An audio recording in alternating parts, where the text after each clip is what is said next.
minutes until showtime.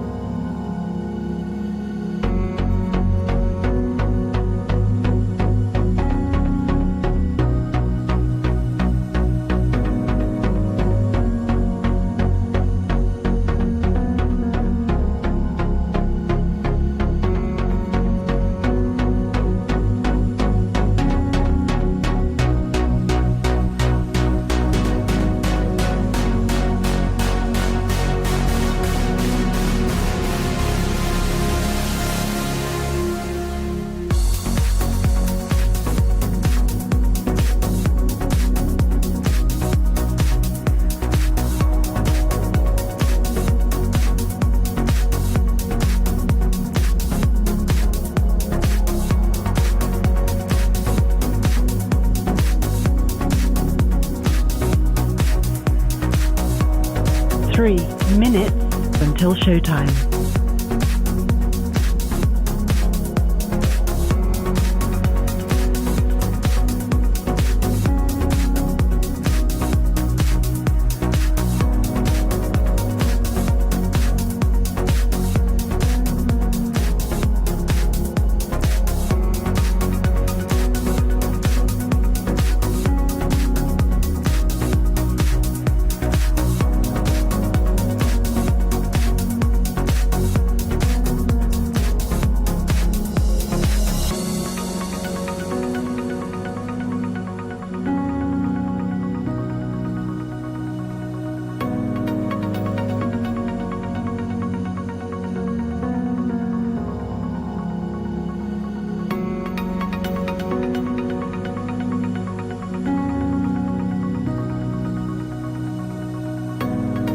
2 minutes until showtime.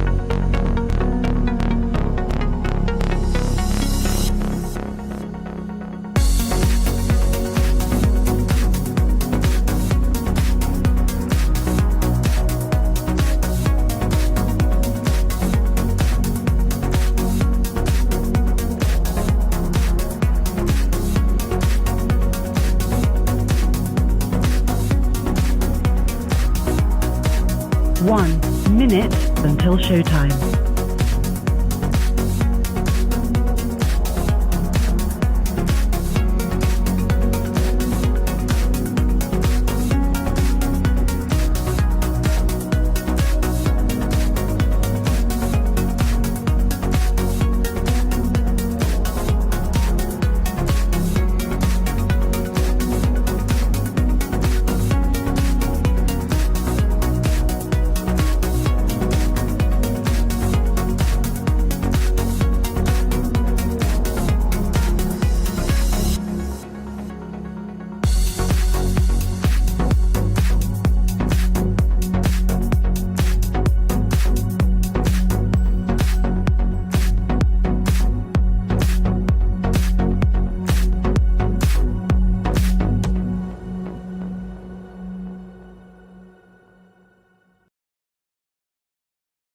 'Your show will go live in 5 seconds. 4, 3, 2, 1. Insurrection, obstruction, indictments, civilly liable for sexual abuse. The one man responsible for all that could be sitting in a prison cell on election day and still be elected commander-in-chief for these United States. That man is beholden to Putin, weakened NATO the last time around, and is currently tying himself to wealthy Saudi oil money. He enriched himself when government stayed at his properties. He campaigned on wanting to use government to go after his political rivals and wants to expand executive power. If Donald Trump is re-elected, our nation is lost. So let's roll up our sleeves, get to work, and tell the MAGA folks no more before it's too late.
Road podcaster. There we go. Welcome back to Liberal Dan Radio. Talk from the left, that's right. This is your host, Dan Zimmerman, coming at you from New Orleans, Louisiana. To join the conversation, it is area code 914-803-4131. That's 914-803-4131. You can just make sure if you're calling in to leave your name and area code, if I don't know who you are already, in the YouTube chat, which can be found at liberaldanradio.com, or the Twitch chat, which can be found at twitch.tv/liberaldanradio. Again, for the people who might be listening on Blog Talk Radio, we don't use that chat room. 3 is too many chat rooms to keep track of. So it is just the two of them. Shouts out to Demonox, the first Liberal Dan Radio patron. I'm very sorry for the loss for your, I think it was your sister-in-law who passed away. Apparently there was some addiction issues, and for emotional substance abuse, you 24/7 dial 988 is the addiction support hotline.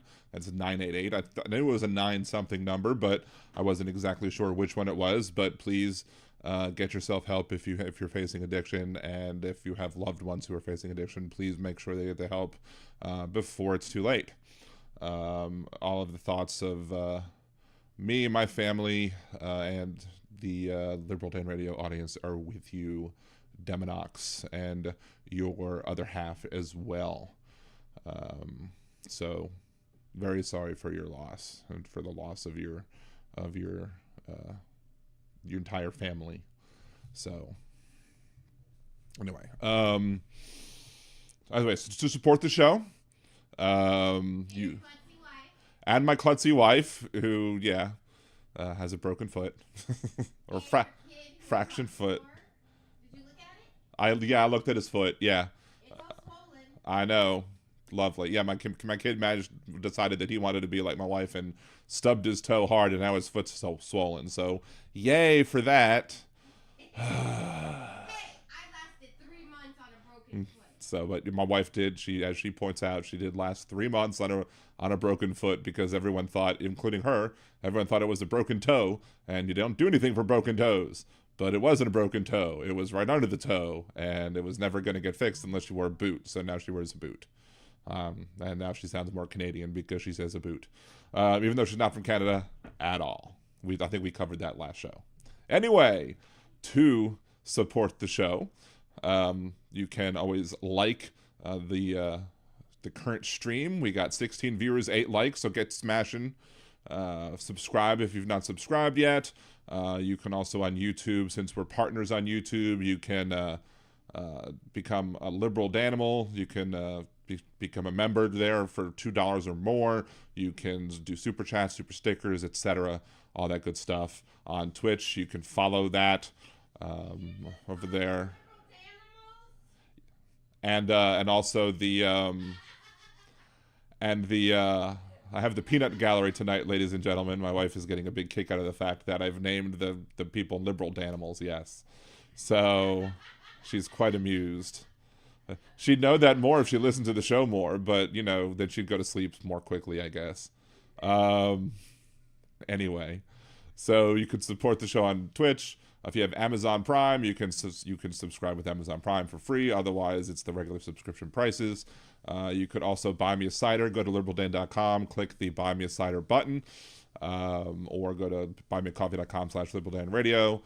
You can Venmo Liberal Dan, just do friends and family, because you're not actually buying anything from me. And of course, you can become a Liberal Dan Radio patron, patreon.com/liberaldan or patreon.liberaldan.com.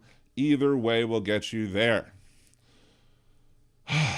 So, with all that, plus all the comments from the peanut gallery, I believe this is Wes on the line. Hey, Dan. Hello there. How you doing? I'm doing all right. How about yourself? Good. It's almost Hanukkah. It's way far away from Hanukkah. maybe No, I'm Passover. joking. It's almost Passover. Happy Passover. Thank you. Yeah, we celebrate it too, And well, I know there's some arguments in some Jewish circles as to whether or not non-Jews should be holding seders or not, but it's all surrounded. Passover is based. The Last Supper was basically the first night of Passover, so there is some combinations there between the Last Supper and Passover. But there are some Jewish people who feel that people who hold their own seders and don't just join other Jewish people's seders might be doing a little bit of inappropriate. What's the word I'm looking for? I'm forgetting the word off the top of my head. I'll think of it like after the show goes off the air. Appropriation. Yes, there you go, Wes. Thank you. Appropriation. Yes. So, okay. Well, the story though. I'm well aware of the story of Passover, and I'm also aware of the story of the Last Supper. I almost called it the First Supper. Okay, so the things that happen tomorrow in our culture, in our traditions, were the things that we celebrate most. Right. So, well, there's is a Holy Thursday, then Good Friday? Is Holy Thursday, then Good Friday? Is that right? Right. You celebrate on Thursday, and you die on Friday. Yeah. So, I always wondered early on when I was younger Jewish lad, and I heard them call it Good Friday. Then I realized what Good Friday was. I'm like, why is that good? But then I guess the goodness is because, according to the Christian faith, that the goodness is dying for the sins. But yeah, I don't want to get whole much onto religion today, except for the Trump Bibles, which we'll get into in a second. Yeah, about the apple. From the Garden of Eden apple? Yeah. Yeah, okay. Okay, well, if Eve hadn't tempted Adam with the apple, then Jesus would have never had to happen. Oh, because of original sin? Good. So the original sin is a good thing, right? And the same way with, practically any, I don't know, things happen and consequences are, you never know. Let me just say something. Butterfly. Let me just say something. Let me just effect. address somebody in the chat. If somebody who's banned from who's banned from the chat wants to come back into the chat, like, why would you still use your real name? Like, it doesn't make any sense. Like, if you wanted to come back and be in the chat and participate without, and not have us realize who the heck you are and the fact that we already banned you because you refuse to misbehave, you refuse to behave, you continue to attack posters again and again and again and over and over and over. Why on earth would you come into the chat room and use just a shortened version of your name instead of it's a joke? Well, there's Joe Gibson. Don't you think? No, Joe Gibson in there. I don't think that's a joke. I think that's really Joseph Gibson. So. We used to have a lady. One of the first chats I was in was a NEA, teachers union chat room that we had, and they didn't even call them trolls then, but people that would come in with assumed names and just be as contrary as they could possibly be. Right. Well, that happens, and I'll just remind the audience. And it makes it a little more interesting. Just remind the audience. Don't even engage. Let the mods do their jobs. Don't even engage. Just let him. Yeah, exactly. Just block them yourself, for goodness sake. No, but I mean, if you don't like what they're saying. Well, I mean, if I don't like what they're saying, sad that that's the thing. That's the thing with my show. I will allow conservatives to come on the show, and I will allow people who disagree with me to come on the show and discuss issues and debate issues. And back when Joe was allowed to come on the show, we had several conversations where we disagreed, and we had a few where we agreed. We reached some agreement at some point. But when he came back that one day and became abusive to the other people in the chat, no, that was the last straw for me. You know, that's when Joe was banned. Hey, Trugger John. So yeah. Yep. Oh, whatever. You got to do you. Anyway, so yeah. I just my name, my troll name is blocked from Hal Sparks. Mm. Oh, but I got a good one. Guess what else happened to me this evening? What happened to you this evening, Just Wes? very recently. After Hal Sparks was over, I went and watched Jimmy Dore. Uh-huh. And I was commenting, and all of a sudden they blocked me. Nice. Well, that's a badge of honor then, right? I feel like it's a badge of honor. Yep, we're on the same wavelength. Badge of honor. There you go. And that was this name. That was just plain old Wes, which used to be Mr. Webb. Mm-hmm. This was my one for my parents, my kids' parents, to get in touch with me a long time ago. Right.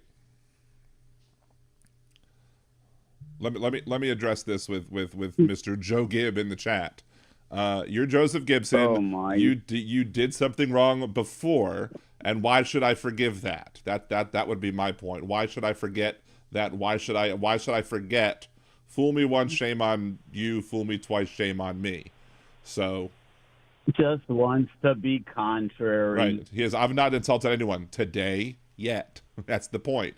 You came back. You came back into the chat and started insulting people and being really terrible. And so your other account was banned, and this account should be banned too. I'm just busy paying more attention to Wes though, but I'm seeing the comments come up. And, Joe. And when Joe does get yeeted, I want Joe to fully understand why. You think I have the wrong person? You're not Gibson Media, Joe Gibb? No. Really? He wants to play martyr. That's okay. It's Easter. It's Holy Week. He can do what he wants. There you go. Well, I guess, This is a terrible one. Yeah. Yep. This is a terrible one, and nobody that maybe I better not tell it at all. Anyway, I was at a meeting, let's say it that way. Okay. This week, and one of the ladies that has very many mental and emotional problems in her life just declared that she decided she was exactly like Jesus. Mm-hmm.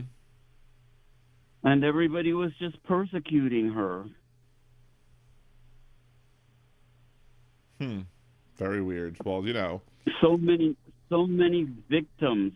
So many people just want everybody to feel sorry for them for some reason. It's kind of sad.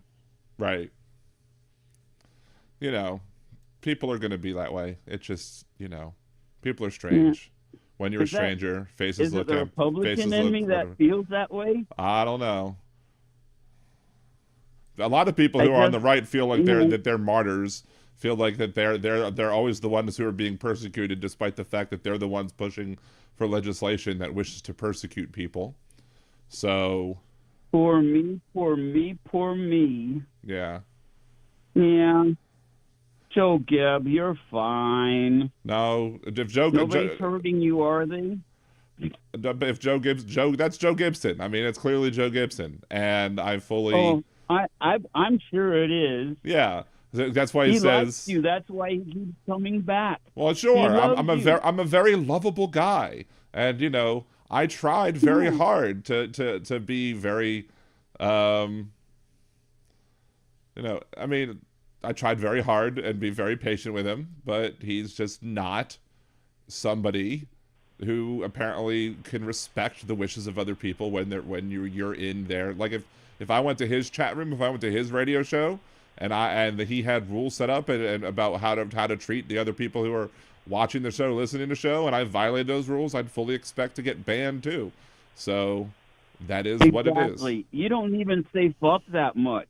I don't. Sometimes I do. I might tonight, because I have a fat man rant coming. I'm waiting for Nick Rich first of all, because Nick Rich likes my fat man rants. But I have a live fat man rant coming over whatchamacallit, the arguments over mifepristone.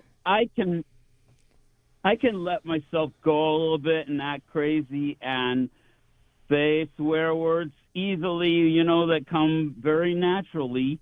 But if I am in, I guess you call it polite company, you just don't swear all the time. Well, it's not even the swearing thing that's the problem. I have less of a problem with swearing. I mean, next Monday, the title of the show is going to have a curse word in it, so we'll get to that later too. It's not an issue of swearing. It's just the issue of the fact that you don't berate and harass the other people in the chat. You address the topics being discussed. You don't attack the other people personally. And that's as simple as that. Well, we anxiously await with great anticipation a swear word by Dan. Fucking right you do. Anyway, anything else before I get to the topics of the show? Fucking A. I have really nothing to say. I keep getting people calling me out, and I so much want to say. I don't know how to explain it exactly, except instead of talking about me, why don't you talk to me? I'm glad to argue with people. Doesn't even have to be an argument. It could just be a civil conversation, or it could just be a civil discussion where you discuss your disagreements and come to a mutual understanding, etc. But certain people, they just want to act attacked all the time. They want to act like you're trying to pick on them.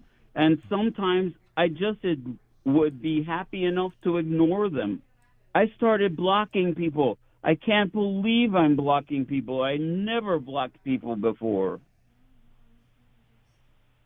I don't know whether it's the whole world or just the internet that's really changing. We used to have a blast. We used to have fun on House Sparks. I don't think it's the internet. I think the internet in general has made it so people can, it's made the world much smaller. But I think there are other things that has made people more, I don't know if anxious is the right word, but more less tolerant of dealing with what they feel might be BS-ery or whatever. So, but anyway. Yeah. Have you heard anything about James Carville? What, like today or anything new? His recent thing about how, especially women, but a lot of liberals in general are just being so whiny and victimized sounding instead of, they need to get, especially women need to get militant about it's their bodies. For fuck's sake. Well, that's a good segue to the first topic I wanted to talk about. Not necessarily militant, but it's... Okay, God bless you. Thank you so much. Happy Passover. Thank you. And, yep. You have a good one, Wes. I really do mean that. Appreciate you. Yep. Love you, man. Bye. Yep. But yes, that is a good topic. We are talking about the abortion topic today for a good bit, and one of the things that we shouldn't. I mean, I have called some people on the left the whiny left, not necessarily about the abortion issue, but about other issues pertaining to where they just whine and cry and don't actually do anything about it. It's typically the whiny left are the people who are the leftists who complain about the candidates but then don't go vote, or complain about the candidates and then in states that matter vote for candidates that are not going to win, and then blame the Democrats. It's like the meme where the person's riding the bike and they put the wood, the stick in their tire and flip over, and then it's like, why would the Democrats do this to me, or what have you. But yeah, a lot of people have said that that a lot of people are worried about making abortion a big issue because they're afraid that it could potentially be a losing one. But it's proven time and time again, ever since Dobbs v. Jackson, that it's a winning issue. Case in point, Maryland Lands defeated Republican Teddy Powell in a bright red district, not just a swing, but a bright red district, and beat him by like 25 points. And she didn't run on namby-pamby, I'm going to get along type campaign. And she ran on abortion rights and in vitro fertilization. I think she talked about how she had a doomed pregnancy and she had an abortion, I want to say, if I'm getting my activists correctly. She went all in on abortion rights in the deep red South and won. This tells you, it's not absolute proof that it could be done every single place possible, and it was a special election, and special elections can sometimes, be precursors and tell you what's going to happen in the general, but sometimes special elections can be just outliers. Maybe they managed to have a really good get out the vote campaign. Maybe the other side wasn't enthusiastic about Teddy Powell. But, from her, today's Alabama women and families sent a clear message that will be heard in Montgomery and across the nation. Our legislatures must repeal Alabama's no exception abortion ban, fully restore access to IVF, protect the right to contraception. Lands said in a statement shared by the Democratic Legislative Campaign Committee, which supported her candidacy. Lands had 63% of the vote compared to Powell's 37% of the vote. This is a Republican district, and it wasn't 55-45. It wasn't a squeaker. It was an overwhelming blowout by Maryland Lands, which kind of sounds, that's where I'm from, right? Maryland Lands. Anyway, but it's an impressive feat done by an impressive woman who didn't back down to all this BS that the Republican Party is trying to push on us. And instead, she went all in. She stood up for the rights of herself and others and won. She won by standing up, being firm, and supporting the rights that matter to her. And that's what you got to do. There is no wishy-washiness. You can't come against the Republican Party and be wishy-washy. You have to come fully loaded. You have to come all ready to go, fired up, ready to go. You have to come in and you can't hold back anything when it comes to what you believe in. Run on what you believe.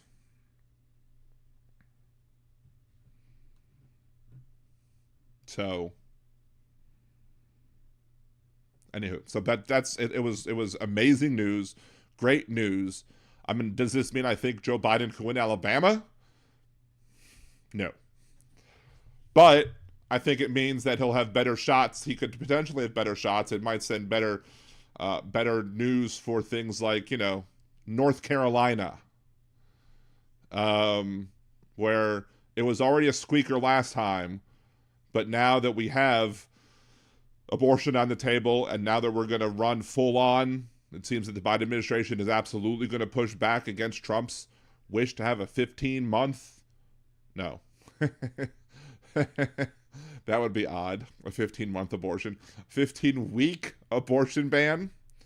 And he's talked about that. The Biden administration is going to stand up and say, we're going to fight against that. And I love what Biden said. Biden didn't promise you that he was going to make abortion the law of the land.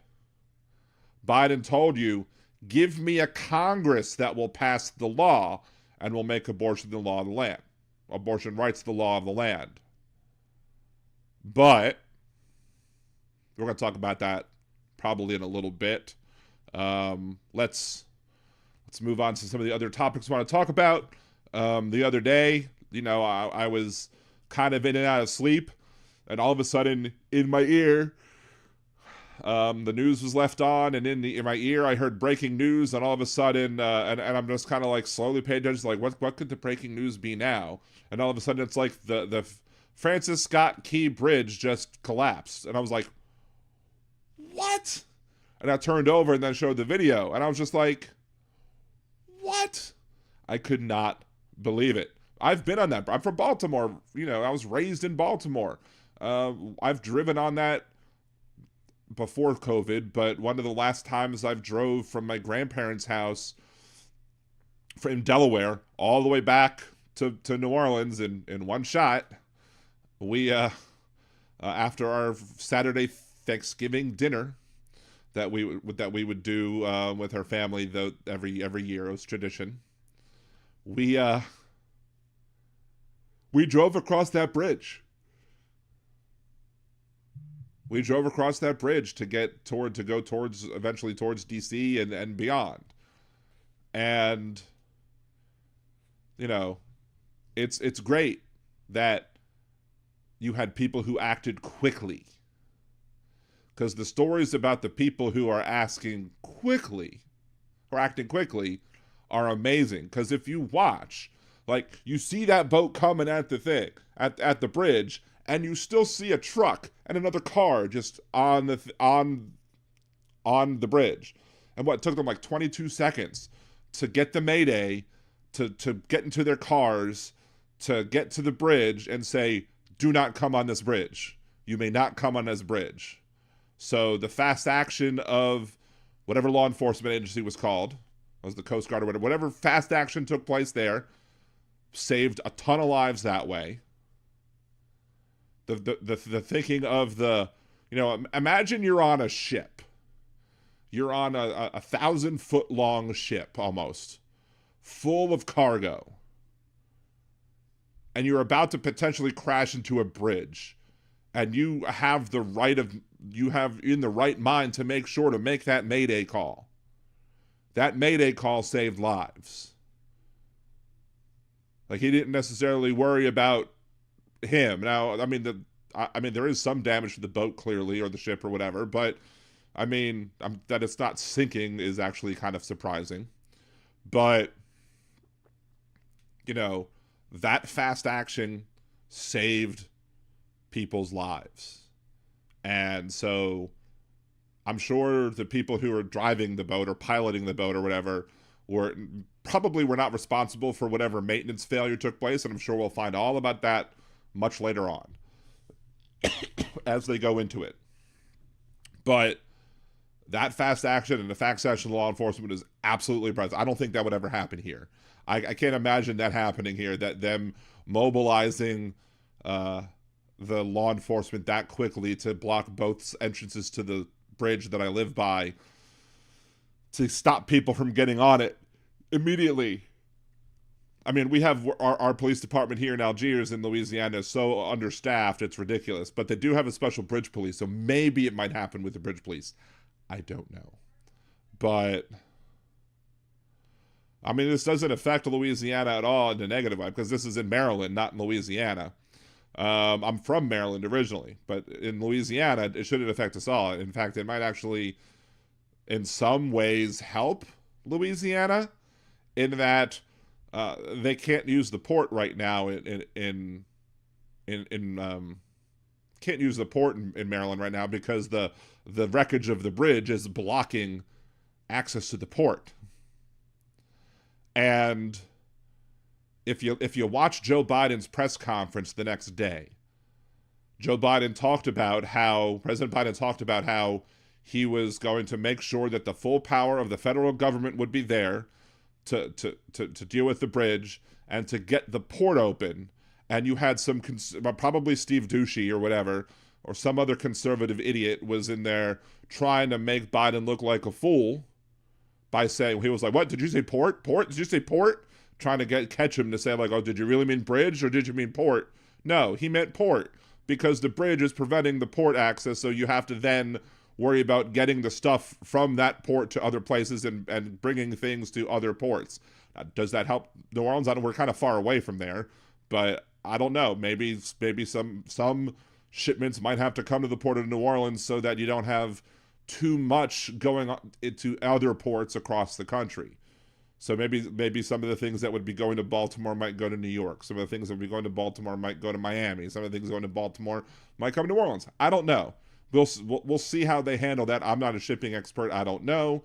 But in the grand scheme of things, at the end of the day, you wish it wouldn't have happened. But again, the fast action thinking of those people was just impressive. And it's sad that 7 people died. And one's, I think, still in critical condition. You'd hope it's none. But it could have been much, much worse. It could have happened during the day. It happened at night. And they could have, the power went out. The fact that they got the radio call out was, good. Good for them. I wonder if they got the electricity going just so they can make the Mayday call. They got the electricity going, I guess I don't know if the Mayday system or the radio system is on a different electrical system than the rest of the boat, but they got the call out, and the police acted fast as well. So it's just crazy that you didn't see much less loss of life. But I do have a bit of a something that was driving me nuts. See, in the discussion of the collapse of the Francis Scott Key Bridge, all of the news stations went to this, our bridge is safe, our bridge is safe, our bridge is safe. In New Orleans, in Louisiana, they're talking about, our bridge is safe. They start talking about bridge ratings and how, we have bridge ratings and a lot of them are 60% and above, which is supposedly good. Then you have other, bridges that might be, once they start getting to 40% with their ratings, that's when they start taking action. Other places, other news agencies were talking about, is it safe to go on a bridge safety, bridge infrastructure, something that. Why are we talking about the infrastructure of bridges as to whether or not a bridge is safe when it comes to how it's constructed? A frickin' ship crashed into the bridge. That's what caused the bridge to collapse. We should be talking about the safety of the systems on these ships that have to cross under bridges, maybe. Maybe we could talk about, the infrastructure that some bridges have that act kind of like fenders to kind of help deflect boats or ships or whatever from crashing directly on and maybe make it more of a glancing blow instead of a direct hit. Fine. But the whole, our bridge is safe, it's stupid. This is why people sometimes this is why I get frustrated at the media. Like, you're asking the wrong questions. These are the absolute wrong questions from the media. Are bridges safe? This has nothing to do with bridge safety. It has to do with the fact that a frickin' 1,000-foot cargo ship crashed into a bridge, making it collapse. What else do you want? Anyway, it's absurd media coverage that's trying to, again, make people panic or just accelerating other people's panic, not saying, look, I wouldn't say that you have to say it this way, but basically in the short version, stop being stupid. This isn't about bridge safety. This is about a ship that crashed into another bridge. How many bridges are going to be able to last after a freaking ship that big crashes directly into it? Stop being dumb. That's not my fat man rant, though. Vincent Owens, the bridge was sound. When they built it, they did not know of such heavy freighters someday. Right. So, but yeah, I just was like, I kept looking at my wife every time they would bring it up. I was like, it was crashed into by a ship. It was a ship. It's not bridge safety. It's a ship.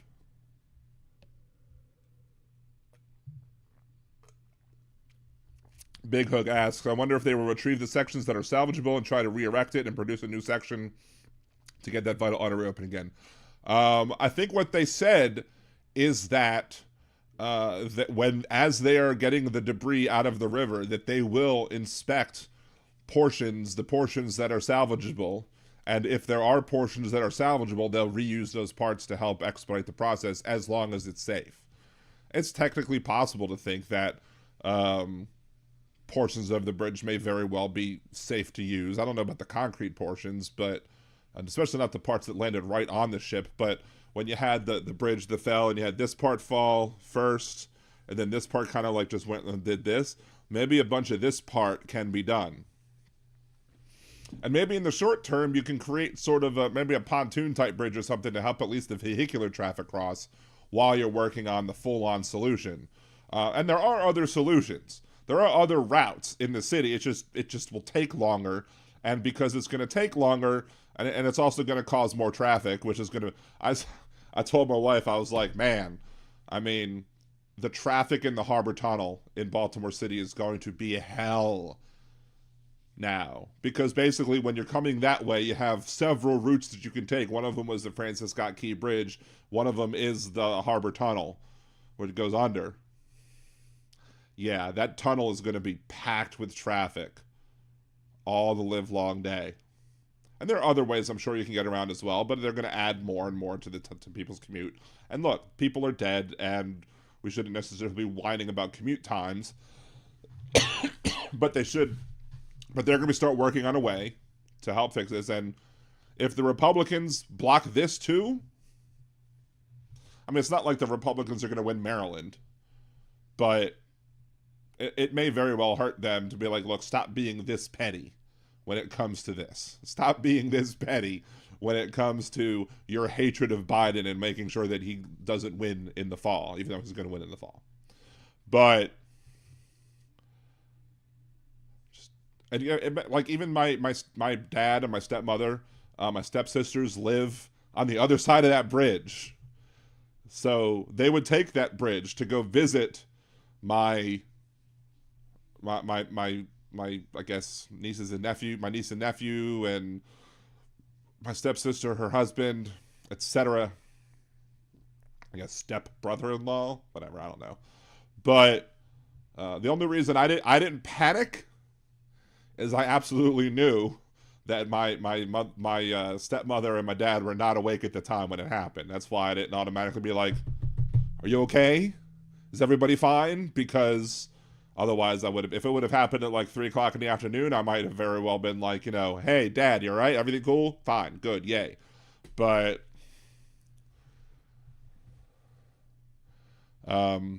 yeah, when bridge gets clear, they have ferries waiting, and they could implement some sort of ferry system maybe to help ferry traffic back and forth. We used to have a ferry that would bring cars back and forth across the Mississippi River, right from Algiers Point to New Orleans, and that went away for another ranty reason that I've talked about on the show before. Maybe we can talk about it later. I don't know, but there is one, and there's actually one that's further down river from us that was working. It's no longer working because they have to do some construction on it.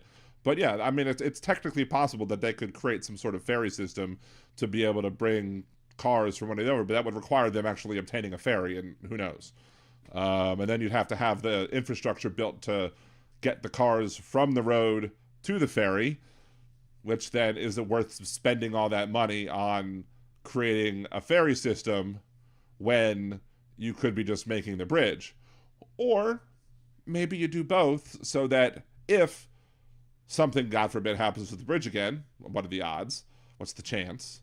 But the odds are, if something does happen, maybe you have a ferry system as a backup.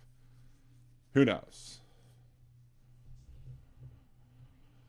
Anyway, we do have a bunch of people now, I think. We got 31 viewers and 26 likes, meaning we have some slackers going on. Please make sure to smash that like button.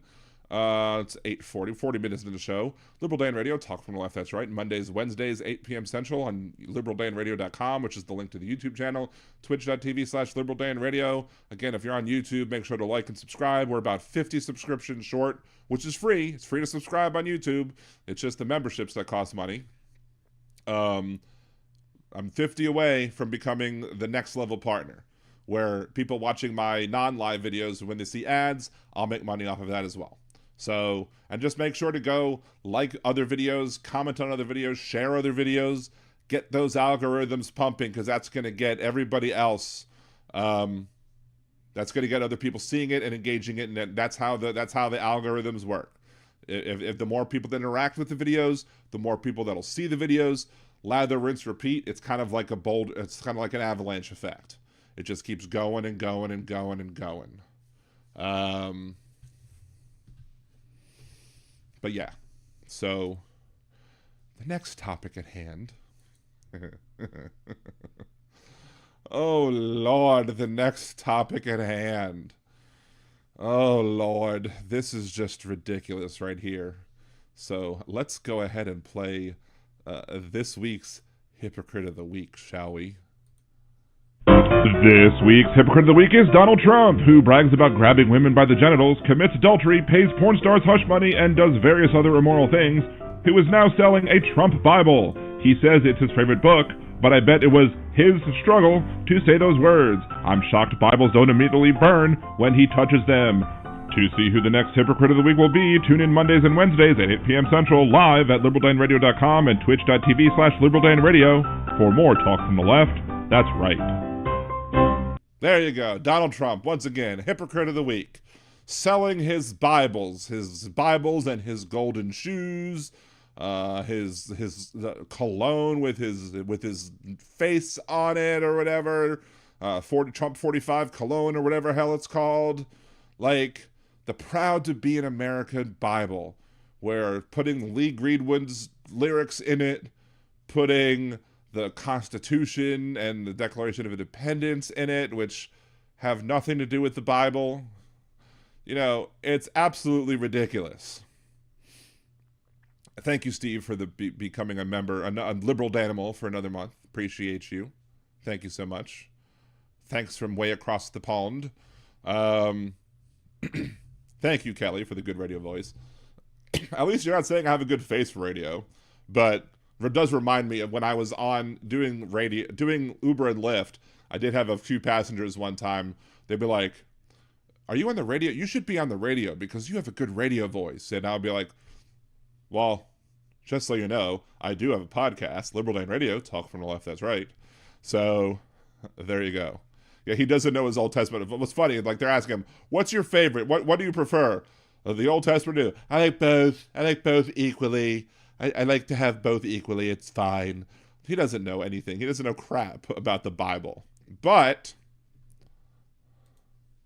considering that Donald Trump has a Bible that he's now writing out, and he says it's the King James version, but who knows? Maybe he might have put some edits somewhere along the way to make it a more Trumpian-like Bible, so to speak. So I came up with what might very well be the 10 Commandments in the new Donald Trump Bible.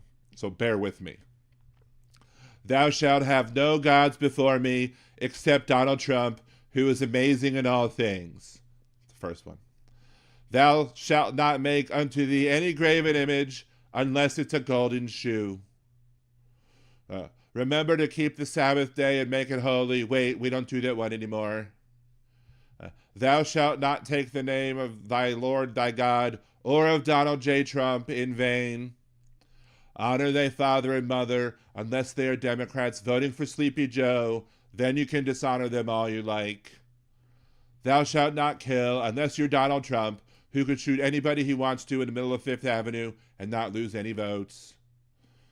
Thou shalt not commit adultery unless the chick is really hot or you're a millionaire, because you can do anything as a millionaire. You can just move in on them like a fatted calf. Thou shalt not steal, but please donate to my campaign so I can pay off my legal bills. Thou shalt not bring fake news against your favorite president, Donald Trump, or bring a fake witch hunt lawsuit that is brought to you by Sleepy Joe. And finally, thou shalt not cover thy neighbor's house. This goes double for you, Letitia James. And that is the Donald Trump version, at least I would envision it, of the 10 Commandments in the Donald Trump Bible that you can buy for $60 whole at whatever website that I'm not going to plug. Wes, did I write this? Yes, I wrote this, Wes. I wrote that. Are you surprised that I wrote that? Like, I can come up with some funny stuff too. Covet. Thou shalt not covet thy neighbor's house. This goes double for Letitia James. So, yeah. I mean, if you look at between Idiocracy and Dogma, I mean, you got the Moobies chain. I'm surprised Donald Trump hasn't come up with his own version of Moobies, where with a golden calf as the whatchamacallit, as the mascot or whatever. Wait, you are smarter than you look? I don't. Thanks.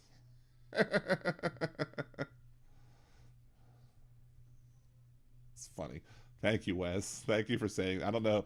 Does that mean I'm really, really smart, or does that mean I look dumb and that I'm just regularly intelligent? Thou shalt not cover my neighbor's wife, but my daughter's okay. I can cover my daughter, but not the wife. But he's a millionaire, so he can do whatever he wants. That's my point. He can covet his daughter, or somebody else's wife, or he could cheat on his wife, or whatever. Because adultery doesn't matter. If you're a millionaire, you can just move in on them like a fatted calf. So it's the facial expressions for me. Well, you have to make some weird facial expressions and hand gestures, and you have to. And I kind of realized I was sort of like, I do a bad Donald Trump impression. But pretty much almost everybody does a bad Donald Trump impression. Nobody does a good Donald Trump impression except for like Jay Chalvin or whatever. He does an amazing Donald Trump impression. But most Donald Trump impressions are the same. You take your voice, you pierce your lips like this, and you talk like Donald, and you do this, and this is how you talk when you're trying to be the orange folius, Steve, anyone check that they're real Bibles with Jesus and everything? Supposedly they contain what Christians would call the Old and New Testament, but they also have some added additional words like, they have the Declaration of Independence with the Constitution, and then Lee Greenwood's lyrics because, let's bring him into this too. So Alton Gillespie, Trump should be peddling the one book he's known to read and firmly believe in, Hitler's speeches. Well, if you noticed Hypocrite of the Week, I did say that it was his struggle to say that the Bible was his favorite book. And of course, the Mein Kampf translates to my struggle. That was my joke. That joke may have gone over some people's heads. But I don't know. I'm hoping it didn't go over everyone's head. I'm hoping people caught when I made the stop and go his struggle. But if you didn't catch the joke, let's play it again just to make sure everybody hears it again. This week's Hypocrite of the Week is Donald Trump, who brags about grabbing women by the genitals, commits adultery, pays porn stars hush money, and does various other immoral things, who is now selling a Trump Bible. He says it's his favorite book, but I bet it was his struggle to say those words. I'm shocked Bibles don't immediately burn when he touches them. To see who the next Hypocrite of the Week will be, tune in Mondays and Wednesdays at 8 p.m. Central, live at liberaldanradio.com and twitch.tv/liberaldanradio. For more talk from the left, that's right. And again, we got 37 viewers and only 30 likes, so please make sure to smash that like button and then smash the patriarchy. So,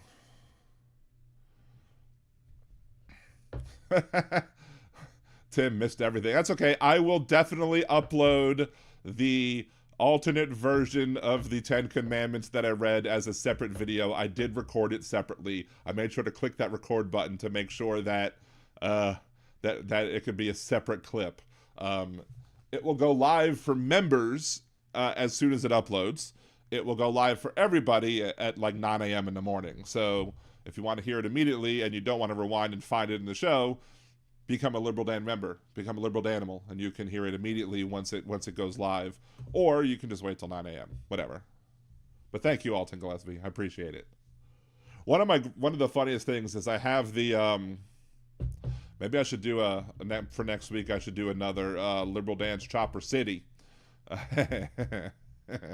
and do it with Trump Bibles or something. But I was very happy when I played one of the Liberal Dan Chopper City bits for Hal, and Hal laughed, and I was like, yes, I made Hal laugh with something.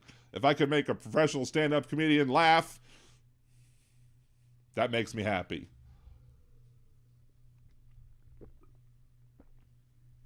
So, anyway,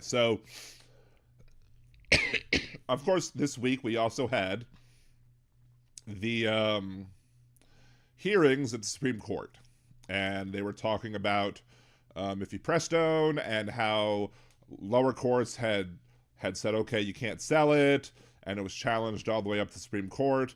It's kind of two cases that were combined together: Food and Drug Administration versus Alliance for Hippocratic Medicine, Danco Laboratories LLC versus the Alliance for Hippocratic Medicine. Just like Donald Trump, unlike Donald Trump, who doesn't do it purposely and says, Obama when he means Biden, I actually mean it when I'm doing it wrong, because that's my point. But, Donald Trump wants us to believe that he's doing it purposely. I don't believe it. It is what it is. Thank you, Donald. But yeah, so I listened to a bunch of the hearings. I didn't get to hear all of them, but I heard a good bit. Frankly, I was surprised when I was hearing some of the questions that Amy Coney Barrett was asking the Alliance for Hippocratic Medicine when about whether or not they should have standing, and if the remedy that they're asking for is too much. I was like, this is Justice Barrett saying this? This is kind of strange. I wasn't surprised to hear Alito talk about his questions, because Alito's questions were just terrible. I'm anticipating that everybody else is basically saying, a lot of the experts are saying that this case won't go forward. Because when it has gone forward to the Supreme Court, but the Supreme Court isn't going to judge the case on its merits. They're not going to avoid it. They're going to say they don't have standing. And I'm thinking it's going to be a 7-2 decision about standing. And I'm thinking that because Justice Thomas likes to have his own special snowflake, own opinions on things, I think that Alito will then also have his opinions in his standing argument. And I can't wait to read that.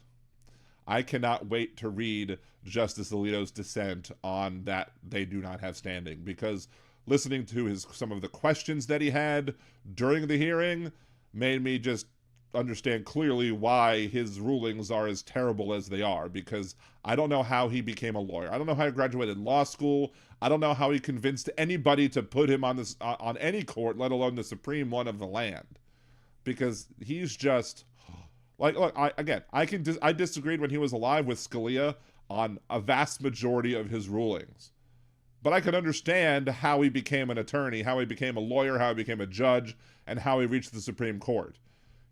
His rulings were in some points genius. I mean, evil genius, but still genius nonetheless. I mean, some of the points I disagree with. Some of the points I'm like, how did you do? But he knew what he was talking about, even if what he was talking about was abhorrent and I disagree with. But at least you could understand why he made the points that he did. Alito, no. He's like the kid you pick last to get on the Supreme Court. He's like the one that's left over. Like, oh, do I really have to pick him? Come on. No, I don't want to have to pick him. But you've picked him last all the time. No, but you're going to make him feel bad. Too bad, I don't want him on my team. Yes, I was bringing that up.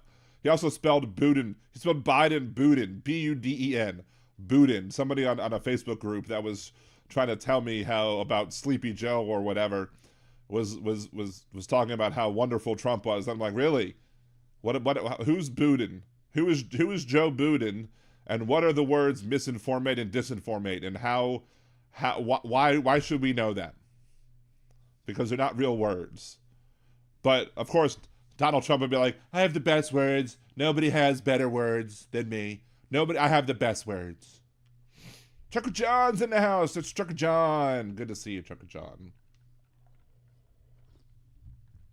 But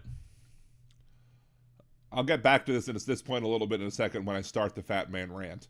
But, because I have 2 points to make in my rant, and we'll be switching the background for a second.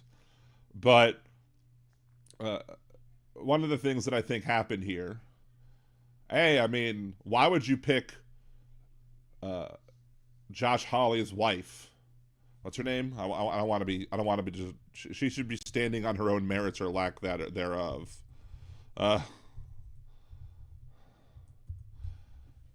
So Aaron Hawley is the one who argued the case, and Aaron Hawley again is Josh Hawley's wife. She argued the case for the Alliance for Hippocratic Medicine. Hippocratic Medicine. Sorry, I keep doing that. And they should have known that it was a poor choice because she's already shown that she has poor decision-making skills because she married Josh Hawley. Exactly, Vincent. Who would marry Josh? I don't know who. Apparently Aaron Hawley would. That's funny. Aaron Hawley would. But that just goes to show you that she has poor judgment. Bob LeBlanc, Boudin sausage? Yeah, Boudin. Joe Boudin is a form of stolen, no? Maybe he was I was craving some Boudin sausage from Louisiana. I like Boudin sausage. So when I was thinking about the Boudin sausage, I wrote Biden, I wrote Boudin. You know, it happens. It is what it is. Thank you, Donald.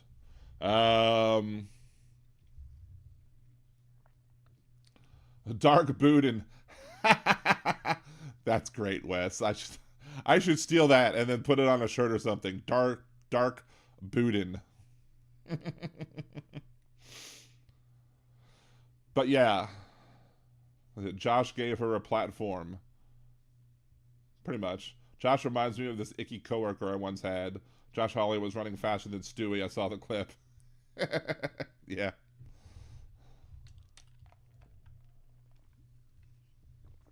But anyway, let's for a second let's bring up the Comstock Act real quick, because everyone's talking about the Comstock Act of 1873. Made it illegal to send obscene, lewd, or lascivious, immoral, or indecent publications to the mail. It also made it a misdemeanor for anyone to give or sell away, possess an obscene book, pamphlet, picture, drawing, or advertisement. The breadth of the legislation included writings or instruments relating to contraception and abortion, even if written by a physician, although officially titled an Act for the Suppression of Trade in and Circulation of Obscene Literature and Articles of Immoral Use. That's a terrible acronym. They didn't know how to make good acronyms for legislation back in the day. The statute did not provide a definition of obscenity. Congress adopted the Comstock Act in response to the proliferation of obscene materials in the 1870s, because apparently in the 1870s, America had a bunch of dirty MFers. Anthony Comstock, head of the New York Society for the Suppression of Vice, had shown members of Congress illustrations that he considered obscene, I'm sure, and he urged legislators to pass the measure to prevent crime and the corruption of children. And then Anthony Comstock arrested individuals under the new obscenity law. In the 1870s, Ezra Heywood, a feminist who studied women's role in societies, wrote Cupid's Yokes, in which he asserted that women should have the right to control their own bodies. Shocking. Comstock considered this obscene and arrested Heywood. He also arrested de Robing Mortimer Bennett, a libertarian, after he received a copy of Cupid's Yokes from him through the mail. During Bennett's federal trial, the judge denied the defense's motion to show the jury the entire work, insisting only that the isolated passages charged as obscene were pertinent. Judge applied the Hicklin test from the British decision, Regina versus Hicklin, 1868. I think the test is this: whether the tendency of the matter charged of obscenity is to deprave and corrupt those whose minds are open to immoral influences, and those whose hands a publication of this sort may fail. Blah, blah, blah. Comstock Act, ban on birth control, information overturned. Comstock vigorously enforced sections of that act that dealt with birth control. Numerous doctors suffered arrest and conviction for supplying written materials explaining pregnancy and how to prevent it. Activist Margaret Sanger lobbied for overturning of the Act's birth control provisions, which the courts did. In United States versus One package, the decision made it possible for doctors to legally mail birth control devices and information to the country. So it'd be interesting to see if United States versus One package would come into play here.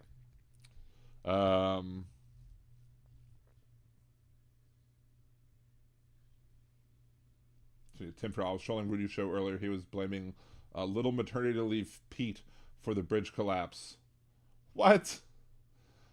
He blamed Pete Buttigieg for the bridge collapse? Again, it was a ship. It was a frickin' ship. It wasn't his duty to make sure that all bridges can deal with direct hits from cargo ships that are 1,000 feet long.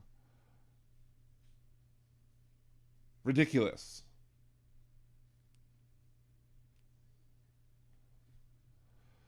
Anyway, but let's get into my fat man rant, shall we? Let's go. Let's nope, not that one. That one. There we go. We have the fat man rant image right now, and I don't have to hear anything at the point, so I can take that off for a second, so I can not have the headphones while I'm doing my fat man rant.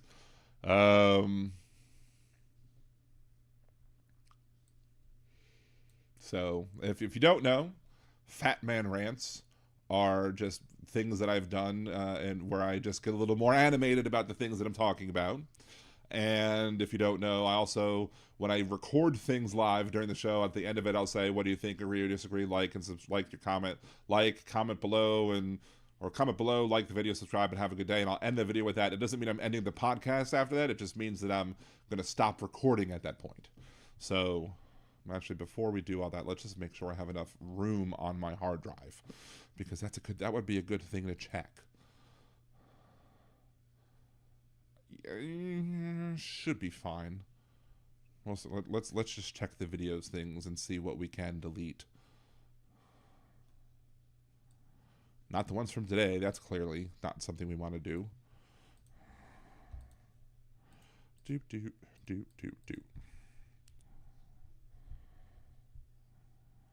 Yes, we shall delete those. Mountain Lady love the paid parental leave for parents. It's even for same-sex couples. That's exactly true, and it should apply. And it should apply for every parent, regardless of if you're a same-sex couple, opposite-sex couple, whatever you are. If you're like, there's so much people talk about the patriarchy, and how patriarchy harms men too. The idea that men can't get paid time off to go help their spouse raise a kid is absurd. That's a patriarchal thing, and that harms men. Like, lots of patriarchal things harms men. It harms men's ability to take care of their children.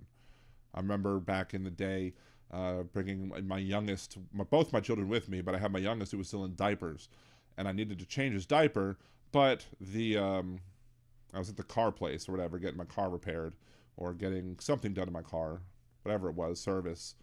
And I was like, where do you want me to change my kid? Because you don't have a child's diaper changing table or whatever in the men's room. So they went ahead and they checked the women's room and held guard as I changed my son in the women's room. And they said, oh, we're going to work on it. We're going to get it. A year later, I came back for service. I had to change he was still in diapers, had to change his diaper again. Lo and behold, they had not done it yet, which pissed me off. So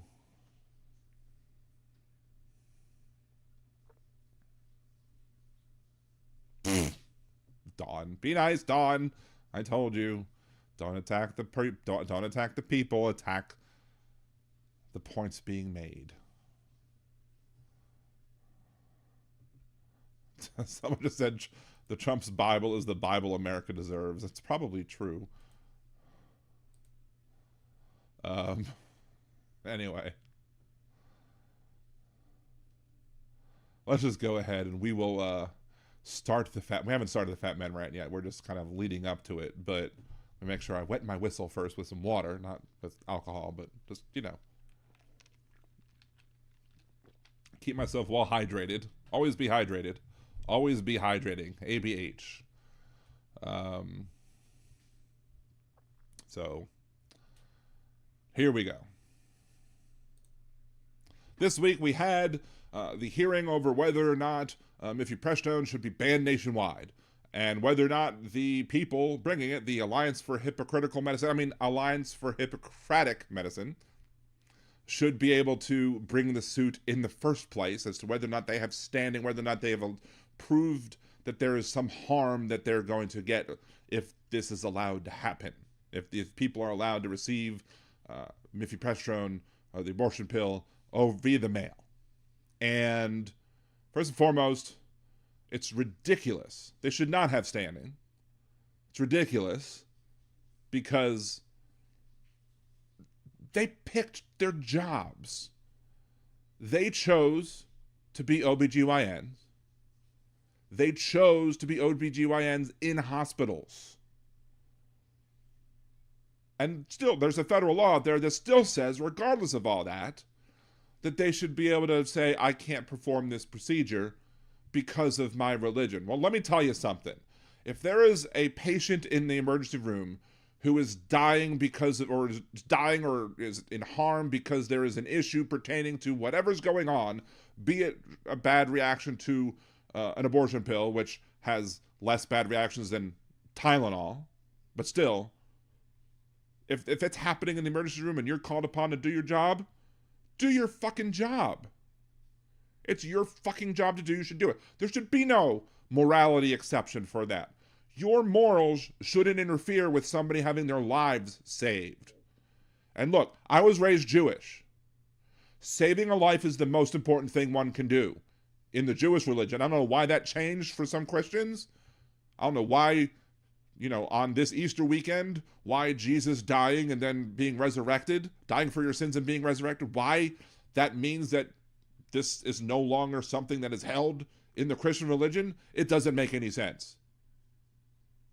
But the idea that you should be able to say, no, I'm not going to go save this person's life just because they happen to be dealing with a problem because of mifepristone or some other abortion-causing pill? No. And some of these people don't want to perform these procedures on people where they didn't take a pill. And it's against their religion to do abortions in any case, even if it's just a miscarriage that hasn't completed yet. It's against their religion. Then get out of your fucking position where you are. Go set up shop outside the hospital in your own office, be an OBGYN there, and let that be the end of it. You made the choice to go work at a hospital. You should have to deal with that. Other people shouldn't have to deal with that. You should not be taking up space. Somebody else should be in that position to be able to help save that person's life. If you're not going to do it, you have no business being in that hospital. Period. End of story. Now, the odds of this happening to these people, this very small, minute amount of doctors that are being represented by the Alliance for Hippocratic Medicine, the odds are so minute. And fortunately, it seemed that a majority of the court understands that, and it looks like they're probably going to rule that there's no standing. And so therefore, mifepristone will be allowed. But this is just the conservatives, I think, throwing spaghetti at the wall. They're trying to see what arguments the conservative justices like and don't like, and then they can bring another case that's, better suited, maybe with a better attorney other than Aaron Hawley. Because, as I said before on my podcast, you should have known that she would be a bad choice because she already showed error in judgment in her choice of husband. But the other thing I have to say is this, is I've not heard this talked about in any part of any of the media. And if you've heard about it, comment below, because I'd love to see it, because I haven't heard it. Nobody's talking about this that I've seen. Dobbs v. Jackson specifically states that because abortion's not mentioned in the Constitution, the federal government has no authority to deal with it, and it's a states-only issue. If Dobbs v. Jackson makes abortion a states-only issue, and therefore it's not something that's a federal issue, then any part of the Comstock Act that has to do with abortions should be unconstitutional as well. In fact, whatever Donald Trump is wanting to do with a 15-week abortion ban, that should also be unconstitutional. Because if the federal government can't say you can have a right to an abortion because abortion is not listed in the Constitution, according to the horrible ruling written by Alito. But if that's the current judicial precedent in this land, that the federal government lacks the constitutional authority to act on abortion when it comes to protecting abortion rights, then it should lack the constitutional authority to act on abortion in any way, shape, or form. So the Comstock Act provisions on abortion should be unconstitutional, and any attempt by Donald Trump or any Republican Congress to try and criminalize abortion nationwide should also be considered unconstitutional because of Dobbs v. Jackson. So, again, have you heard this before? Let me know, because I haven't seen it, and I think they're really missing the boat here. But what do you think? Comment below, agree or disagree, like the video, subscribe to the channel, and have a good day.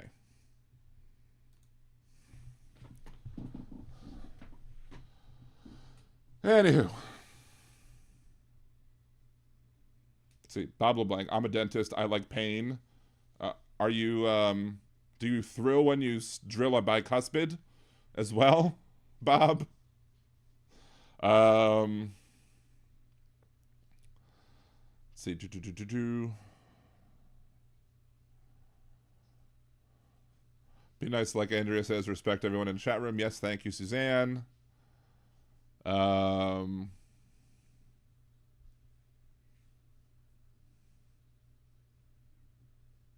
Vincent Owens, thank you as well. I guess you left.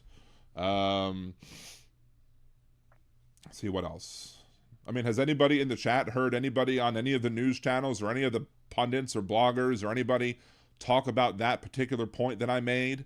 That if Dobbs v. Jackson says the federal government can't do anything on abortion rights, then the Comstock Act should be unconstitutional, at least the provisions dealing with abortion. Like, I haven't seen that. And again, if anybody else has seen it, I'd love to see who's talking about it, because I'd love to give them their kudos. But I've not seen it yet. And I think it needs to be it's a point that needs to be made, because it's a missed boat. Not to try and compare it to the bridge or anything, but it's definitely a missed boat, missed opportunity to make an argument. Well, I'm going to be that part will be posted to video channels, to all my social media channels. So if you see it, forward it. Liberal Dan Radio on Twitter, Liberal Dan Radio on Facebook. I'm also Liberal Dan on Facebook. Here, of course, facebook.com/Liberal Dan Radio, or liberaldanradio.com will bring you here as well. If you do the TikTok, it'll be up there as well. So,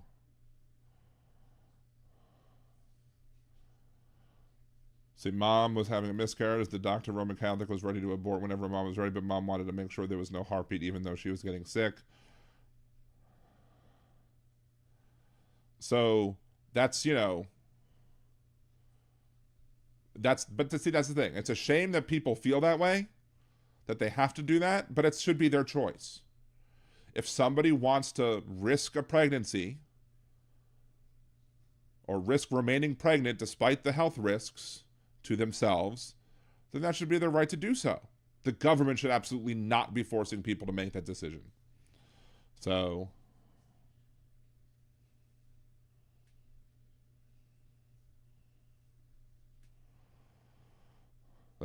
it scrolled again, darn it.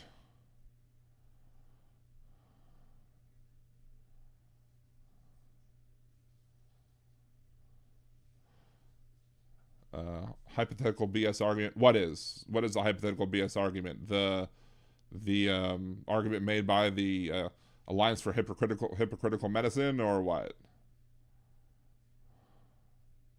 Personal choice, except that I was born less than a year later with birth defects. Well, I mean,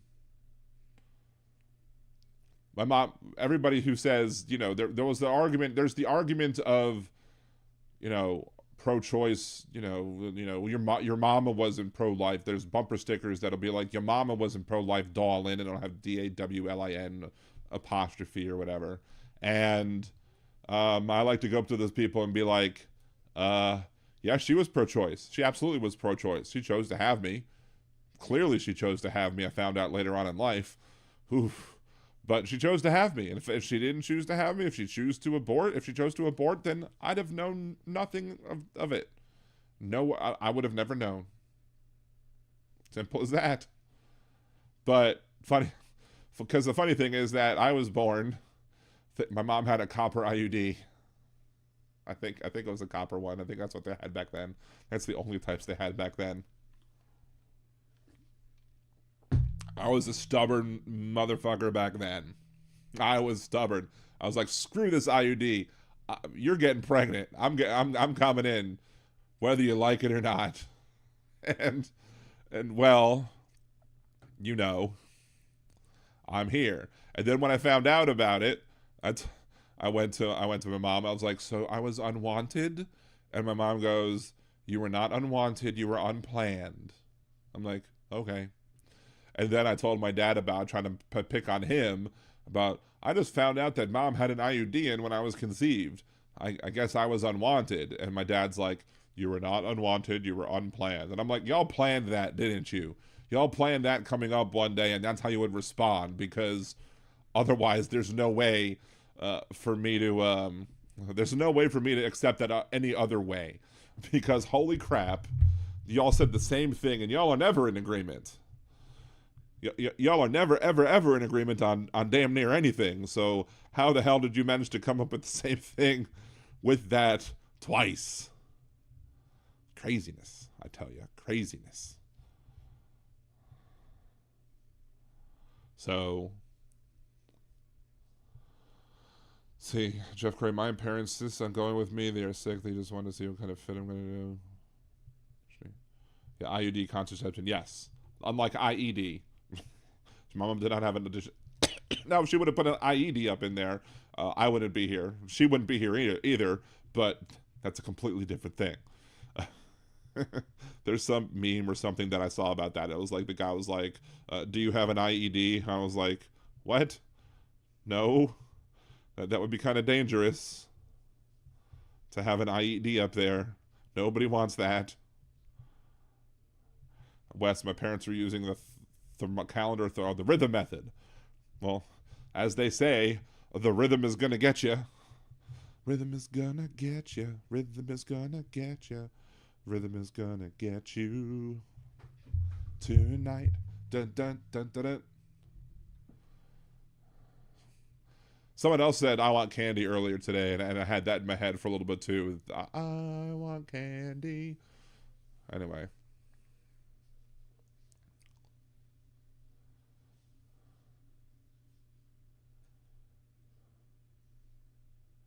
Picked up my dog in Vail last weekend.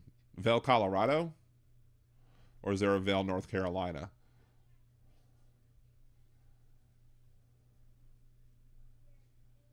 I just made the IED joke.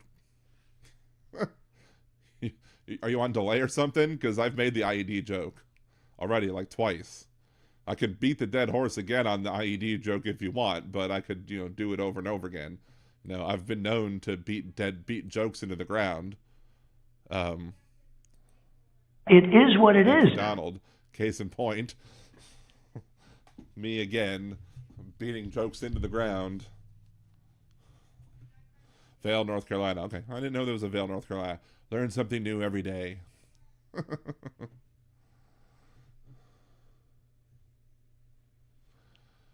Anyway, so what else did I want to cover today? We've talked about the Key Bridge. We've talked about Trump Bibles and his new grift. We talked about the Supreme Court arguments in the FDA versus Alliance for Hippocratic Medicine.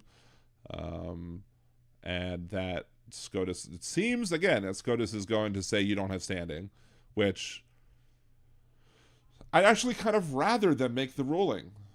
Honestly, I'd rather them say, okay, fine, you don't really have standing, but let's hear this thing anyway so we can throw this out and get this over with and done with, to say, no, you don't have, this is not kosher. Your argument is failed on its face. But again, I think they were just trying to throw spaghetti at the wall, see what sticks, see what conservatives dig their arguments. If they don't dig their, and then they're going to come back and try again under some other guise, some sort of, tactic, if you will. So, see, Bob LeBlanc, women, Eve mind contains tree of life, womb after birth. We know that knowledge that we are different from the lilies of the field, kind of metaphor, Sedgway. What? I don't know. Yes, Wes, we are aware that IED is an explosive device. That's why I said if my mom would have had an IED instead of IUD, I wouldn't be here, but she wouldn't be here either. So,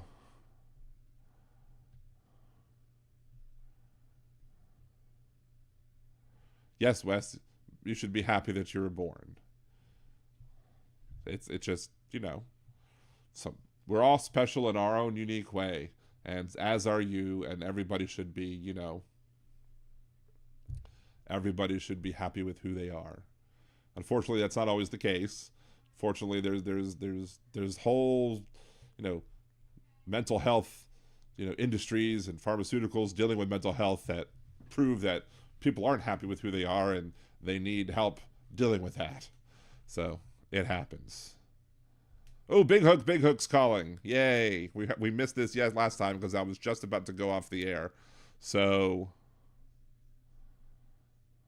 maybe. Most of the doctors that brought up that lawsuit are dentists. I didn't even know that. That's crazy. I mean, it's crazy. It's a crazy suit. It's just, again, it's just like the pharmacist thing. Like the pharmacists who don't want to prescribe birth control pills. Then don't be a pharmacist.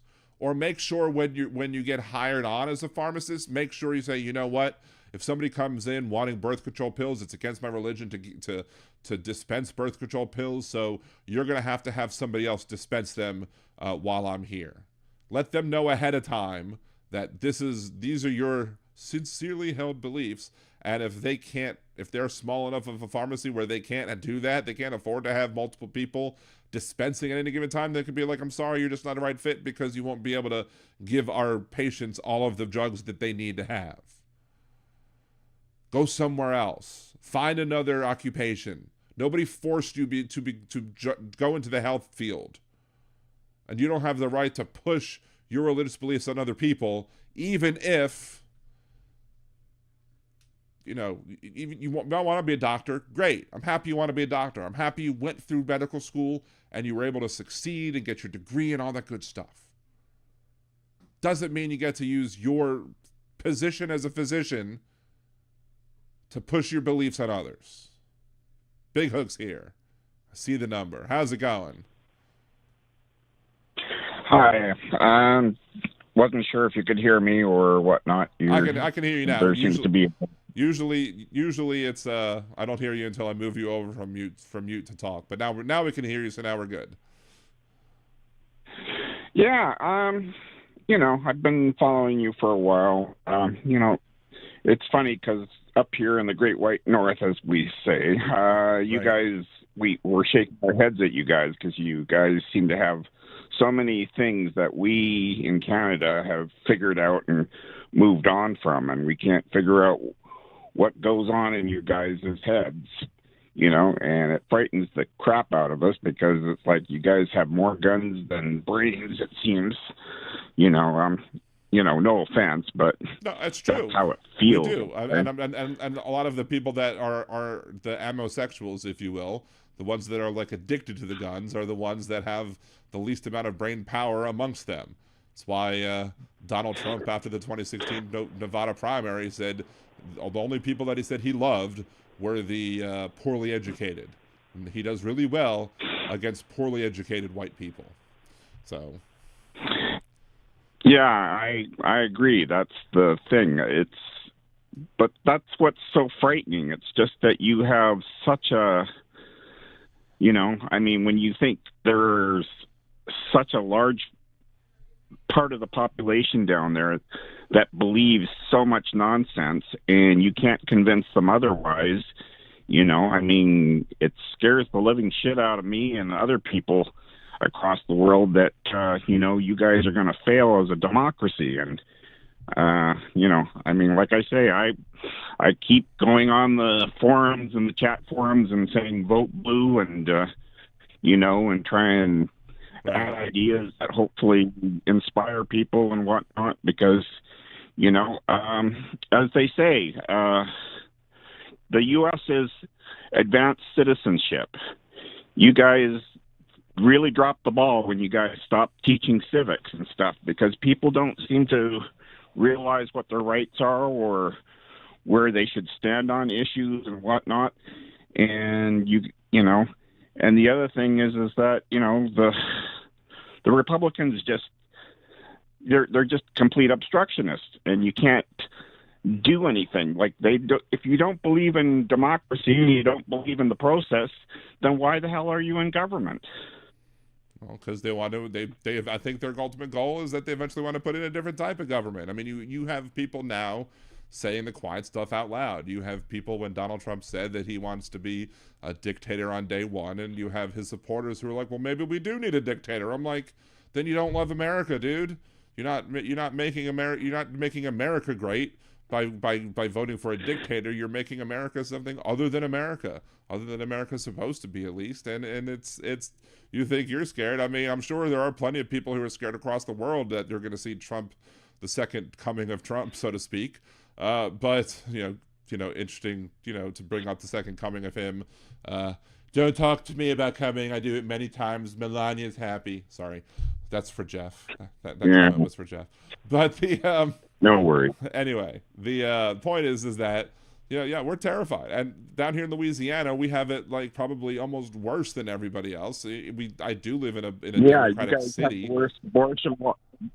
You guys have the worst abortion laws anywhere across the country. I mean, that's the thing there, from what at least from my understanding. Louisiana's abortion law it has a minuscule, tiny bit better than Texas. Like, we're just a little bit better, just because the way that the former governor worded it protected morning after pills. It protected morning after pills potentially, as compared to how it's worded in so many of the other states. But anyway, but still, now we have an extremist conservative governor who is a little mini Trump wannabe. We have a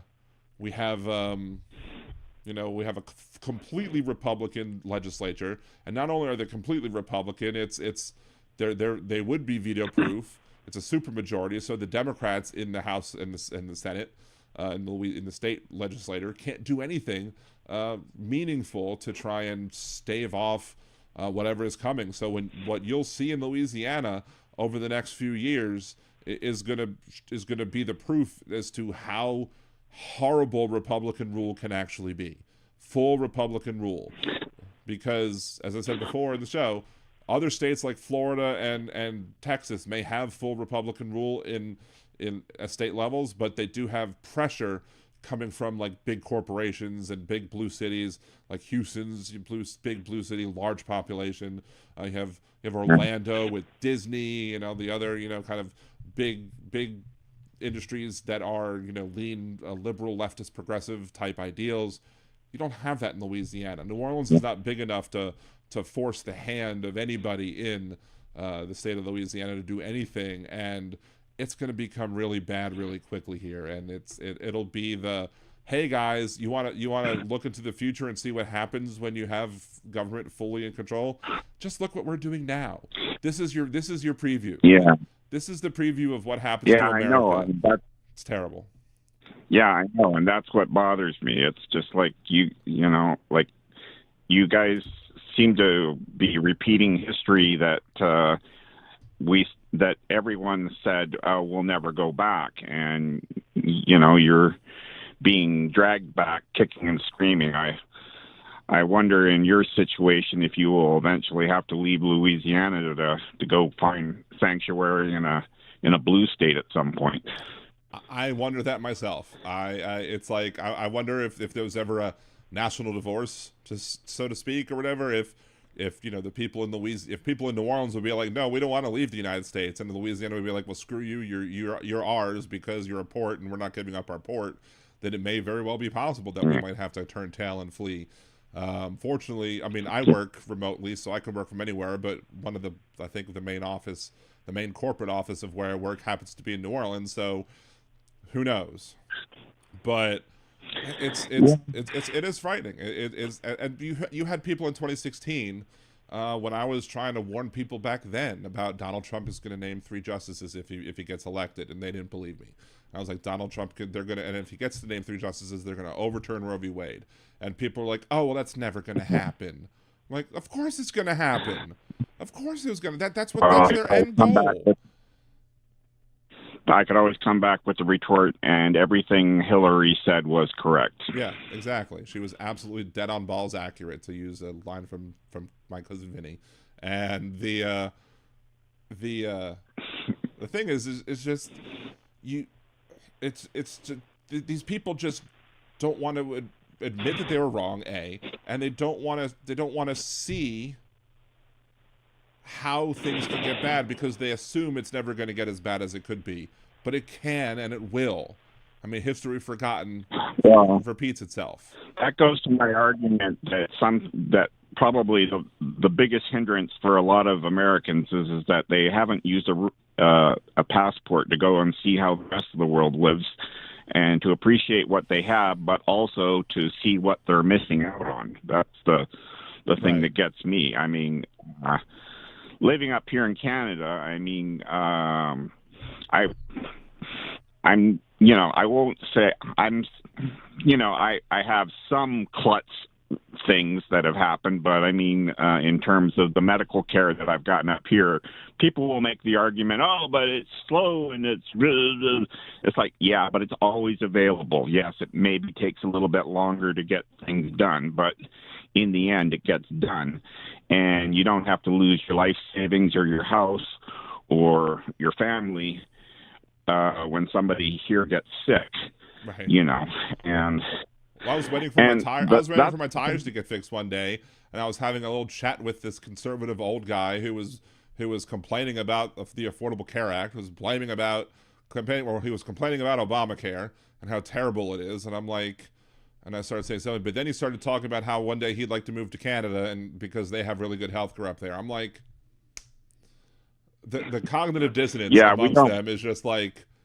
And there's the people who like, do you like the Affordable Care Act or do you like Obamacare? They'll be like, no, I hate Obamacare. It's socialism. And then you ask them about provisions of the Affordable Care Act, like how they can't do rescission anymore, and they can't do pre-existing condition clauses anymore, and they can't do all the other things that they can't do. And they're like, oh, well, I support that. I support that. Well, that's Obamacare, y'all.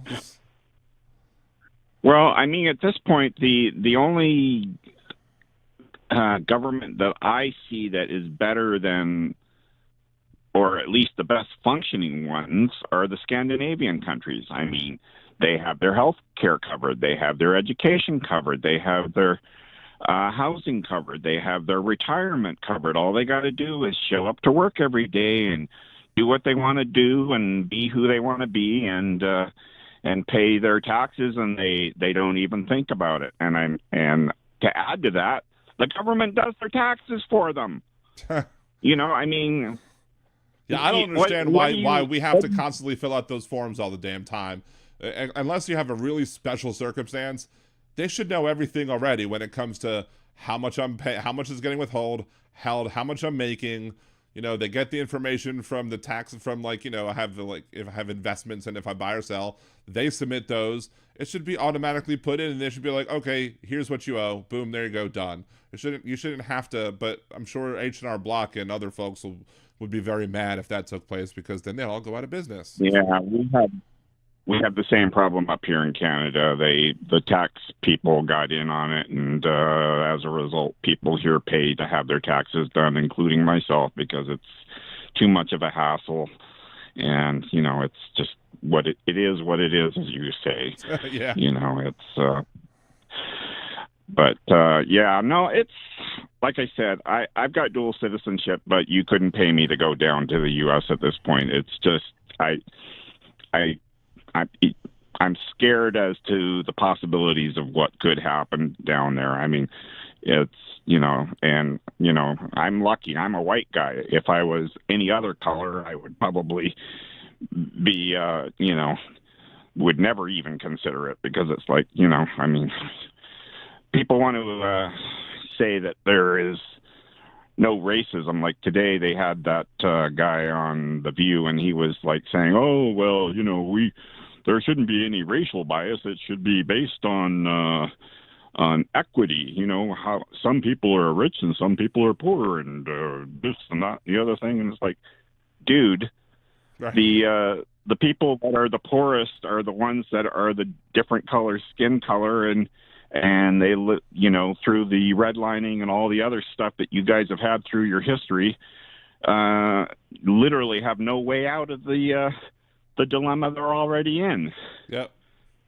Like we have caused Black Americans throughout the history of this country to have an extreme disadvantage, and then then these conservatives want to fuss at them for being in the situation that they're in. Like y'all put them there. We put them there. It's not their fault. And the argument is pull yourself up by your bootstraps, and it's like, dude, I don't have any boots, and there's nothing for me to fall back on. I mean, at this point, it's a ridiculous argument, and it's a logical fallacy, because and that was the argument that they put through with the abortion thing today there with the Supreme Court. They had nobody that suffered.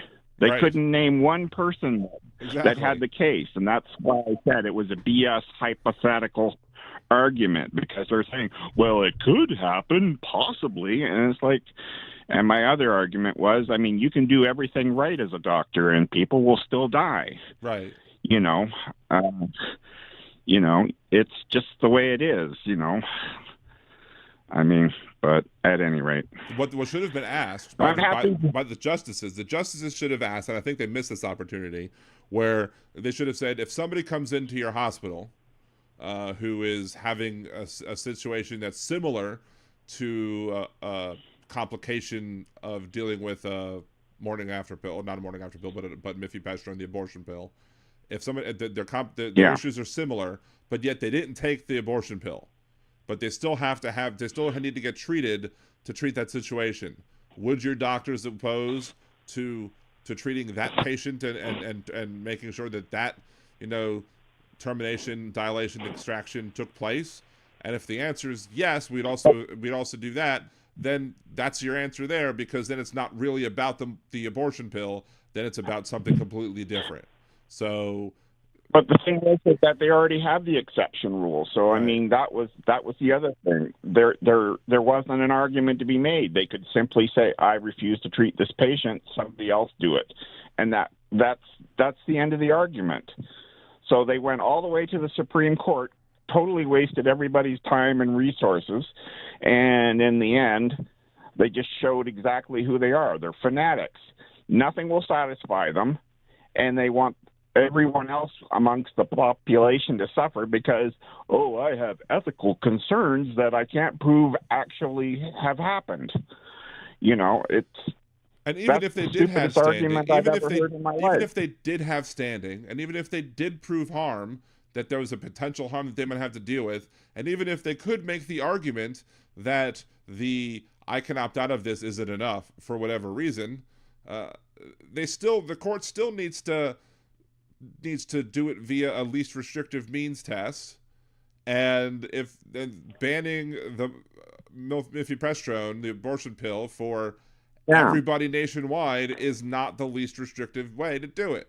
So even if you grant them all of their arguments and say, okay, good, fine, I'll believe you that you have harm, I'll believe you that you have standing, I'll believe you that it might one day happen to you, and I'll agree with you that this existing law isn't enough to protect you and your personally held beliefs. The solution that they're asking for is not the least restrictive. But this is the thing that gets me, is because Roe versus Wade was basically the argument taken to the logical conclusion, which was to satisfy everyone. It was like, you can't terminate a pregnancy after a certain amount of time, and and unless there is something wrong with a threat to the life of the mother, or the child is going to be grossly deformed and not have any real, let's say, fruitful life ahead of them. Those things were all taken care of, and they went and they took it away without thinking what are the repercussions. And everybody told them what the repercussions were going to be, and guess what happened? They're all happening big time. You see examples of it everywhere, and these guys go, well, I didn't know. And it's like, we warned you. Yep. What do you want? We told you were being stupid. You proved that what we told you was doing was stupid, and now you want to say, oh, I wasn't stupid. I just didn't know any better. Then change it back. Well, the thing about this is that it's hard to change it back unless you have a new court, because the existing court's not going to do it. And if another abortion case comes up that says that asks something similar, you'll then have a 6-3 majority backing that, because now Roberts can now hang his hat on, oh, this is now the judicial precedent, so I will follow stare decisis, because Roberts has been known to follow stare decisis even when he disagrees with the overall ruling, because he tends to be almost purist when it comes to that sort of thing. But I mean, that's the whole thing. Like, Roberts is the one. He's like, I'm going to kill democracy by the death of 1,000 small cuts, and and he's like, oh, it's incrementally take things away, and it's like it's like plucking feathers from a chicken. If you do it one feather at a time, it doesn't become noticeable until it's too late. Right. It's and I don't know what the answer is. I mean, unless Joe Biden completely stacks the court, and as I've made the argument before, I think it should be 21 and make it so that way the justices are put in each bracket of 7, and they don't get to decide what cases they get, and they just basically put the cases in a hat, and whatever comes out, and they don't have any idea who their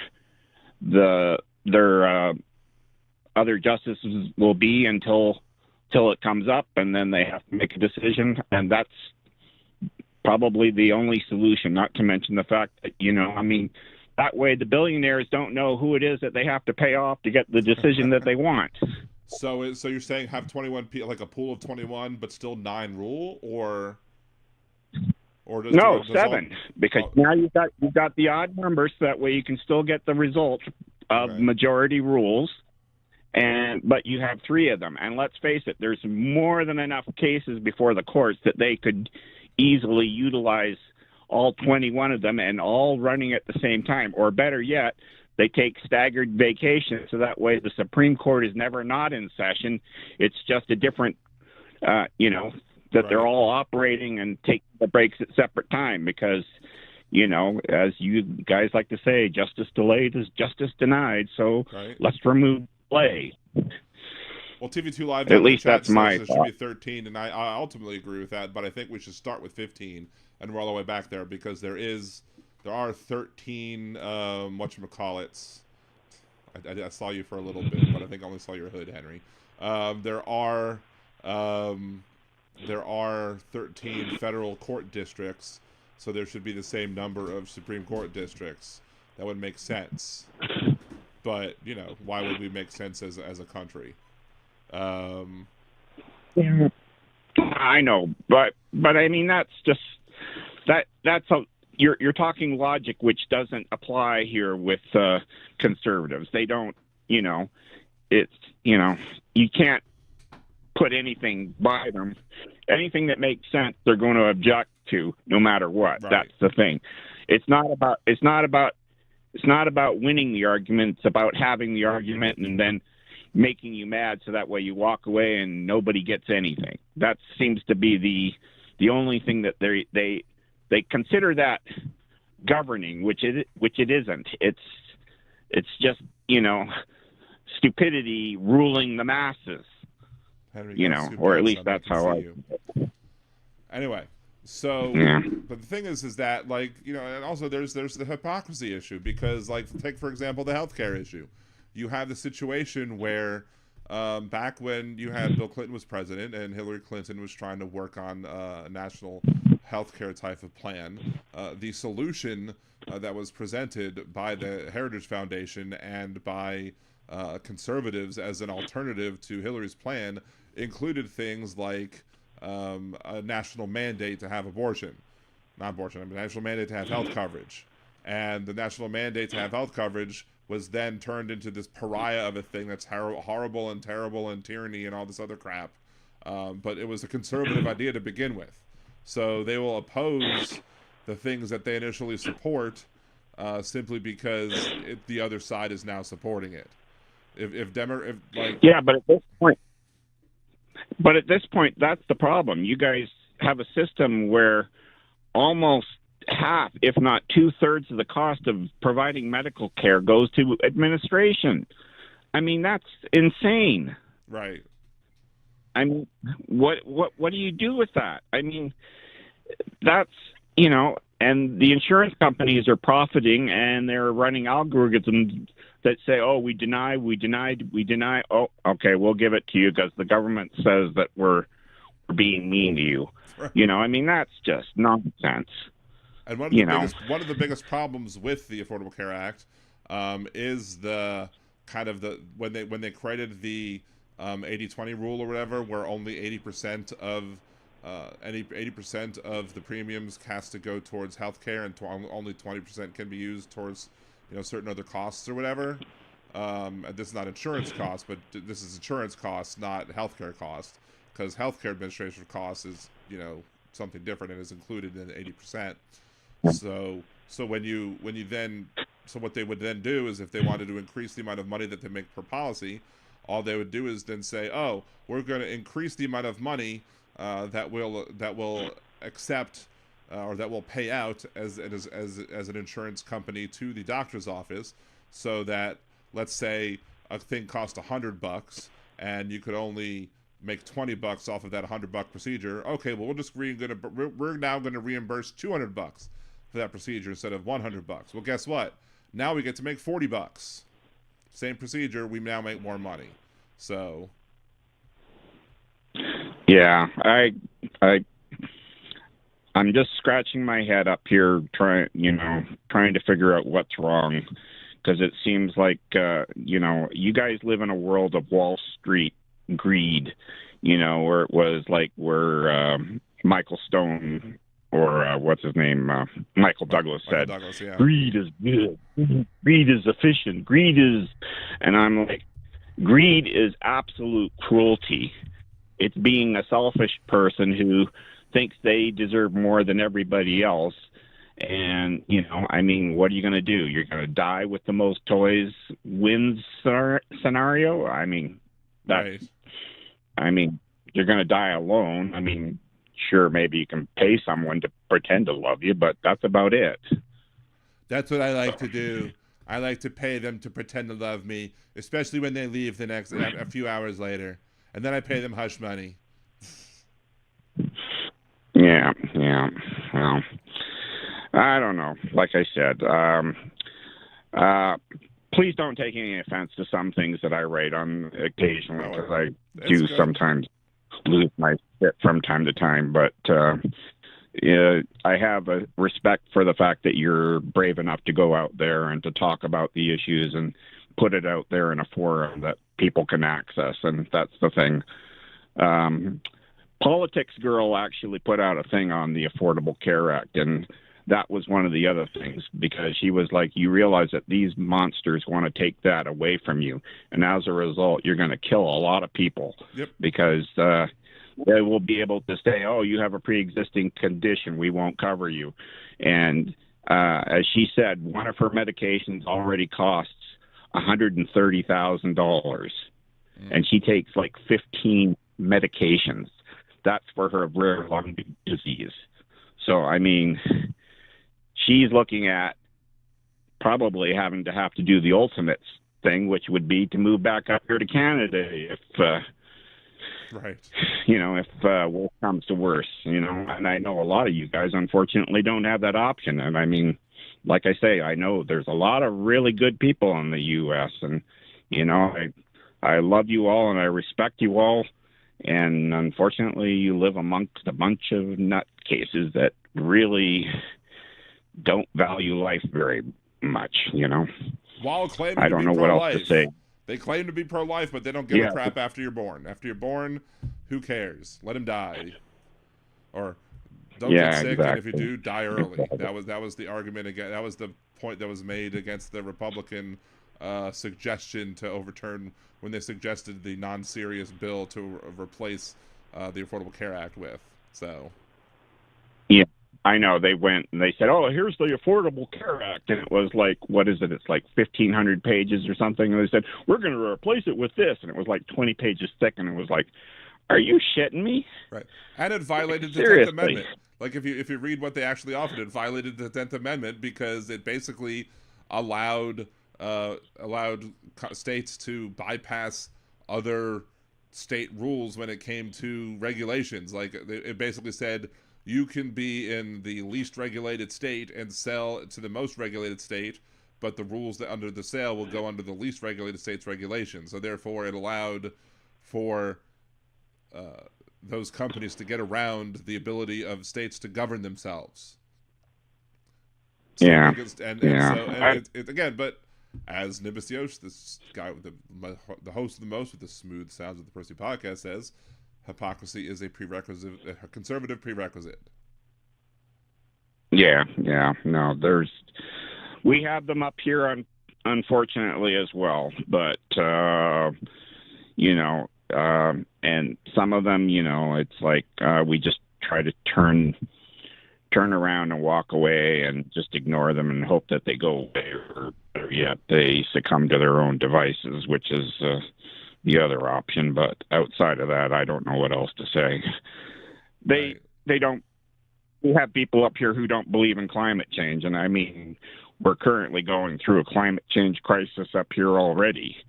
I mean, it's 7 degrees Celsius here, and it's raining, and this is, I mean, I've lived here 30 years, and normally at this time of the year, it's anywhere from 17 to 20 degrees usually, and, and it only cools down to about 11 or 10 degrees, and we're well below that, and that's just during the daytime. And for the Americans, he's talking about Celsius, not Fahrenheit. Yes, I know. Like I said, like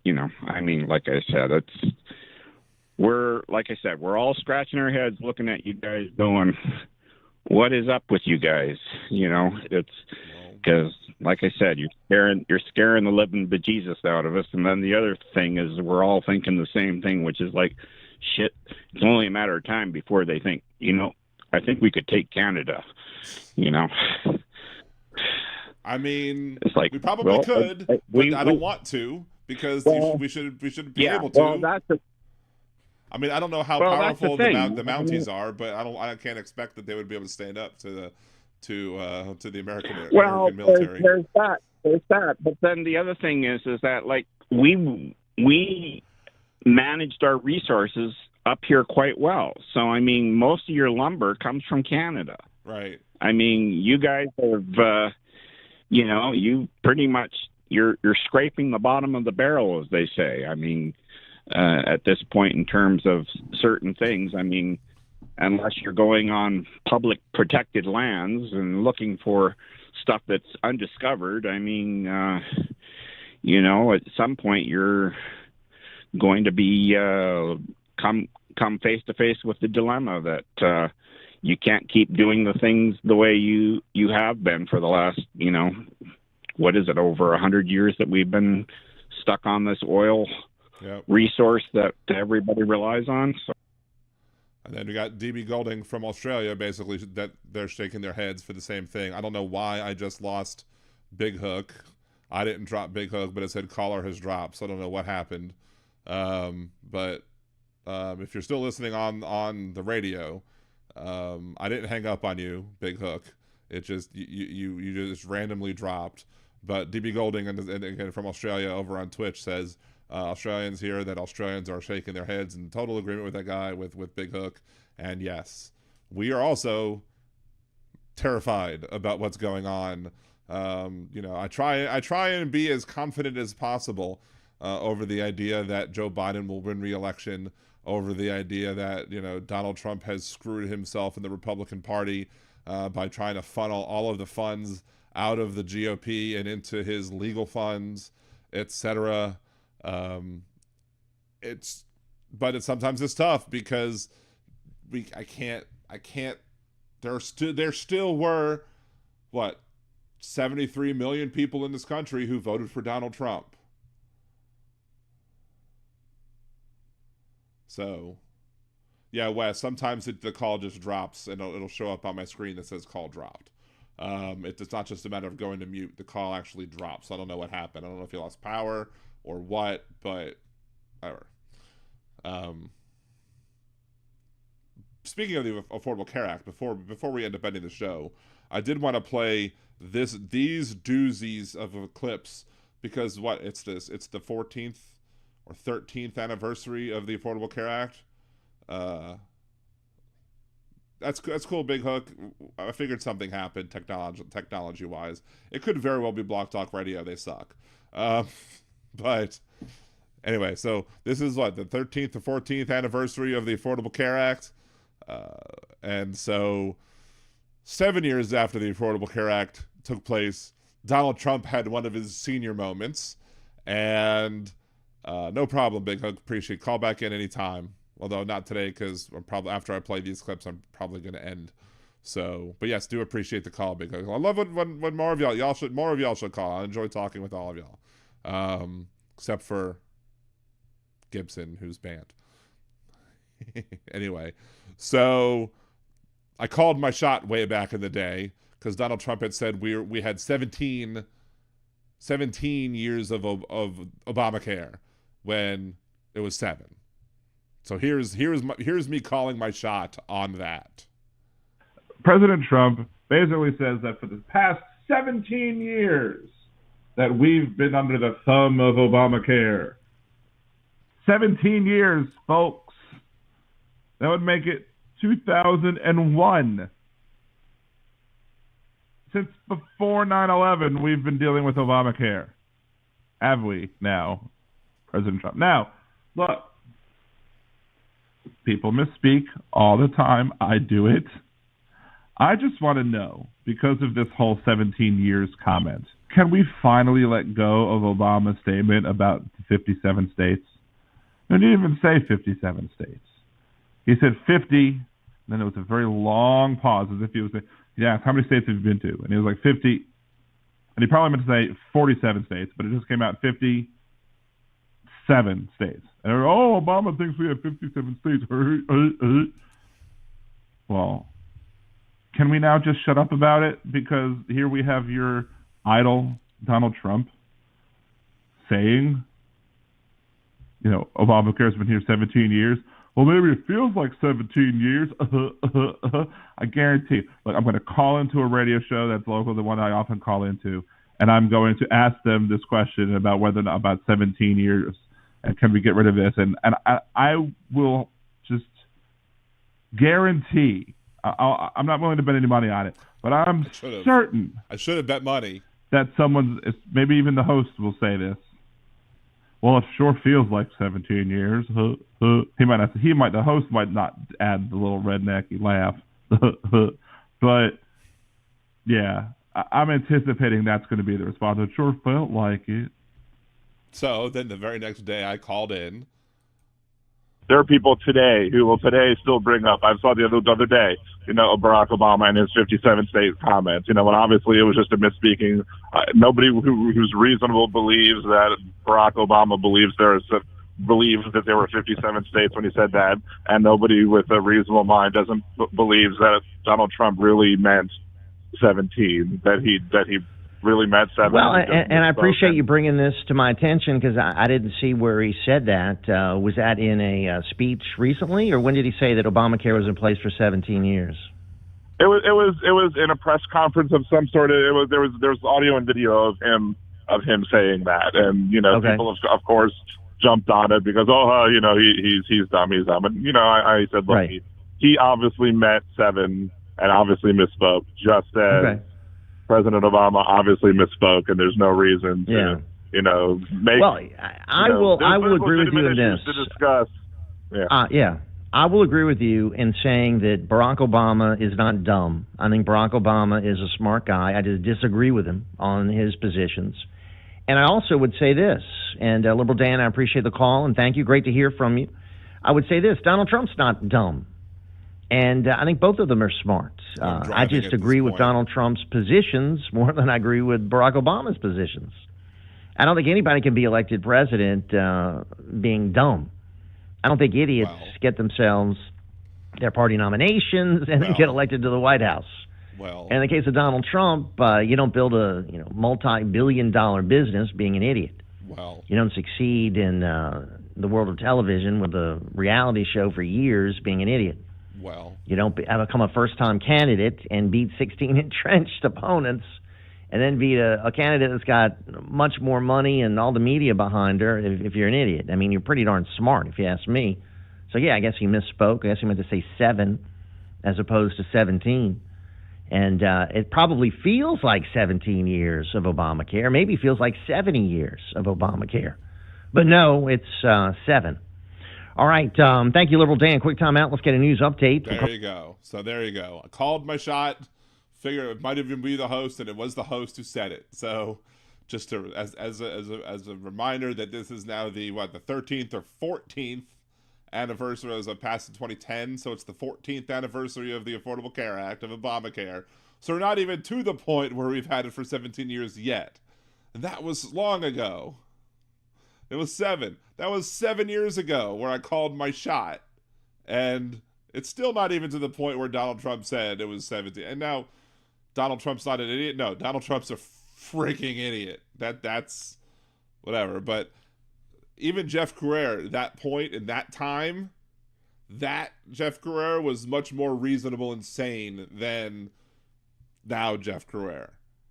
Now Jeff Carrera is way the F out there. Anyway, so there was one more thing I wanted to talk about. I don't know if there was one more thing I wanted to talk about. I don't remember off the top of my head. Thought there was one more thing, but now I'm forgetting it.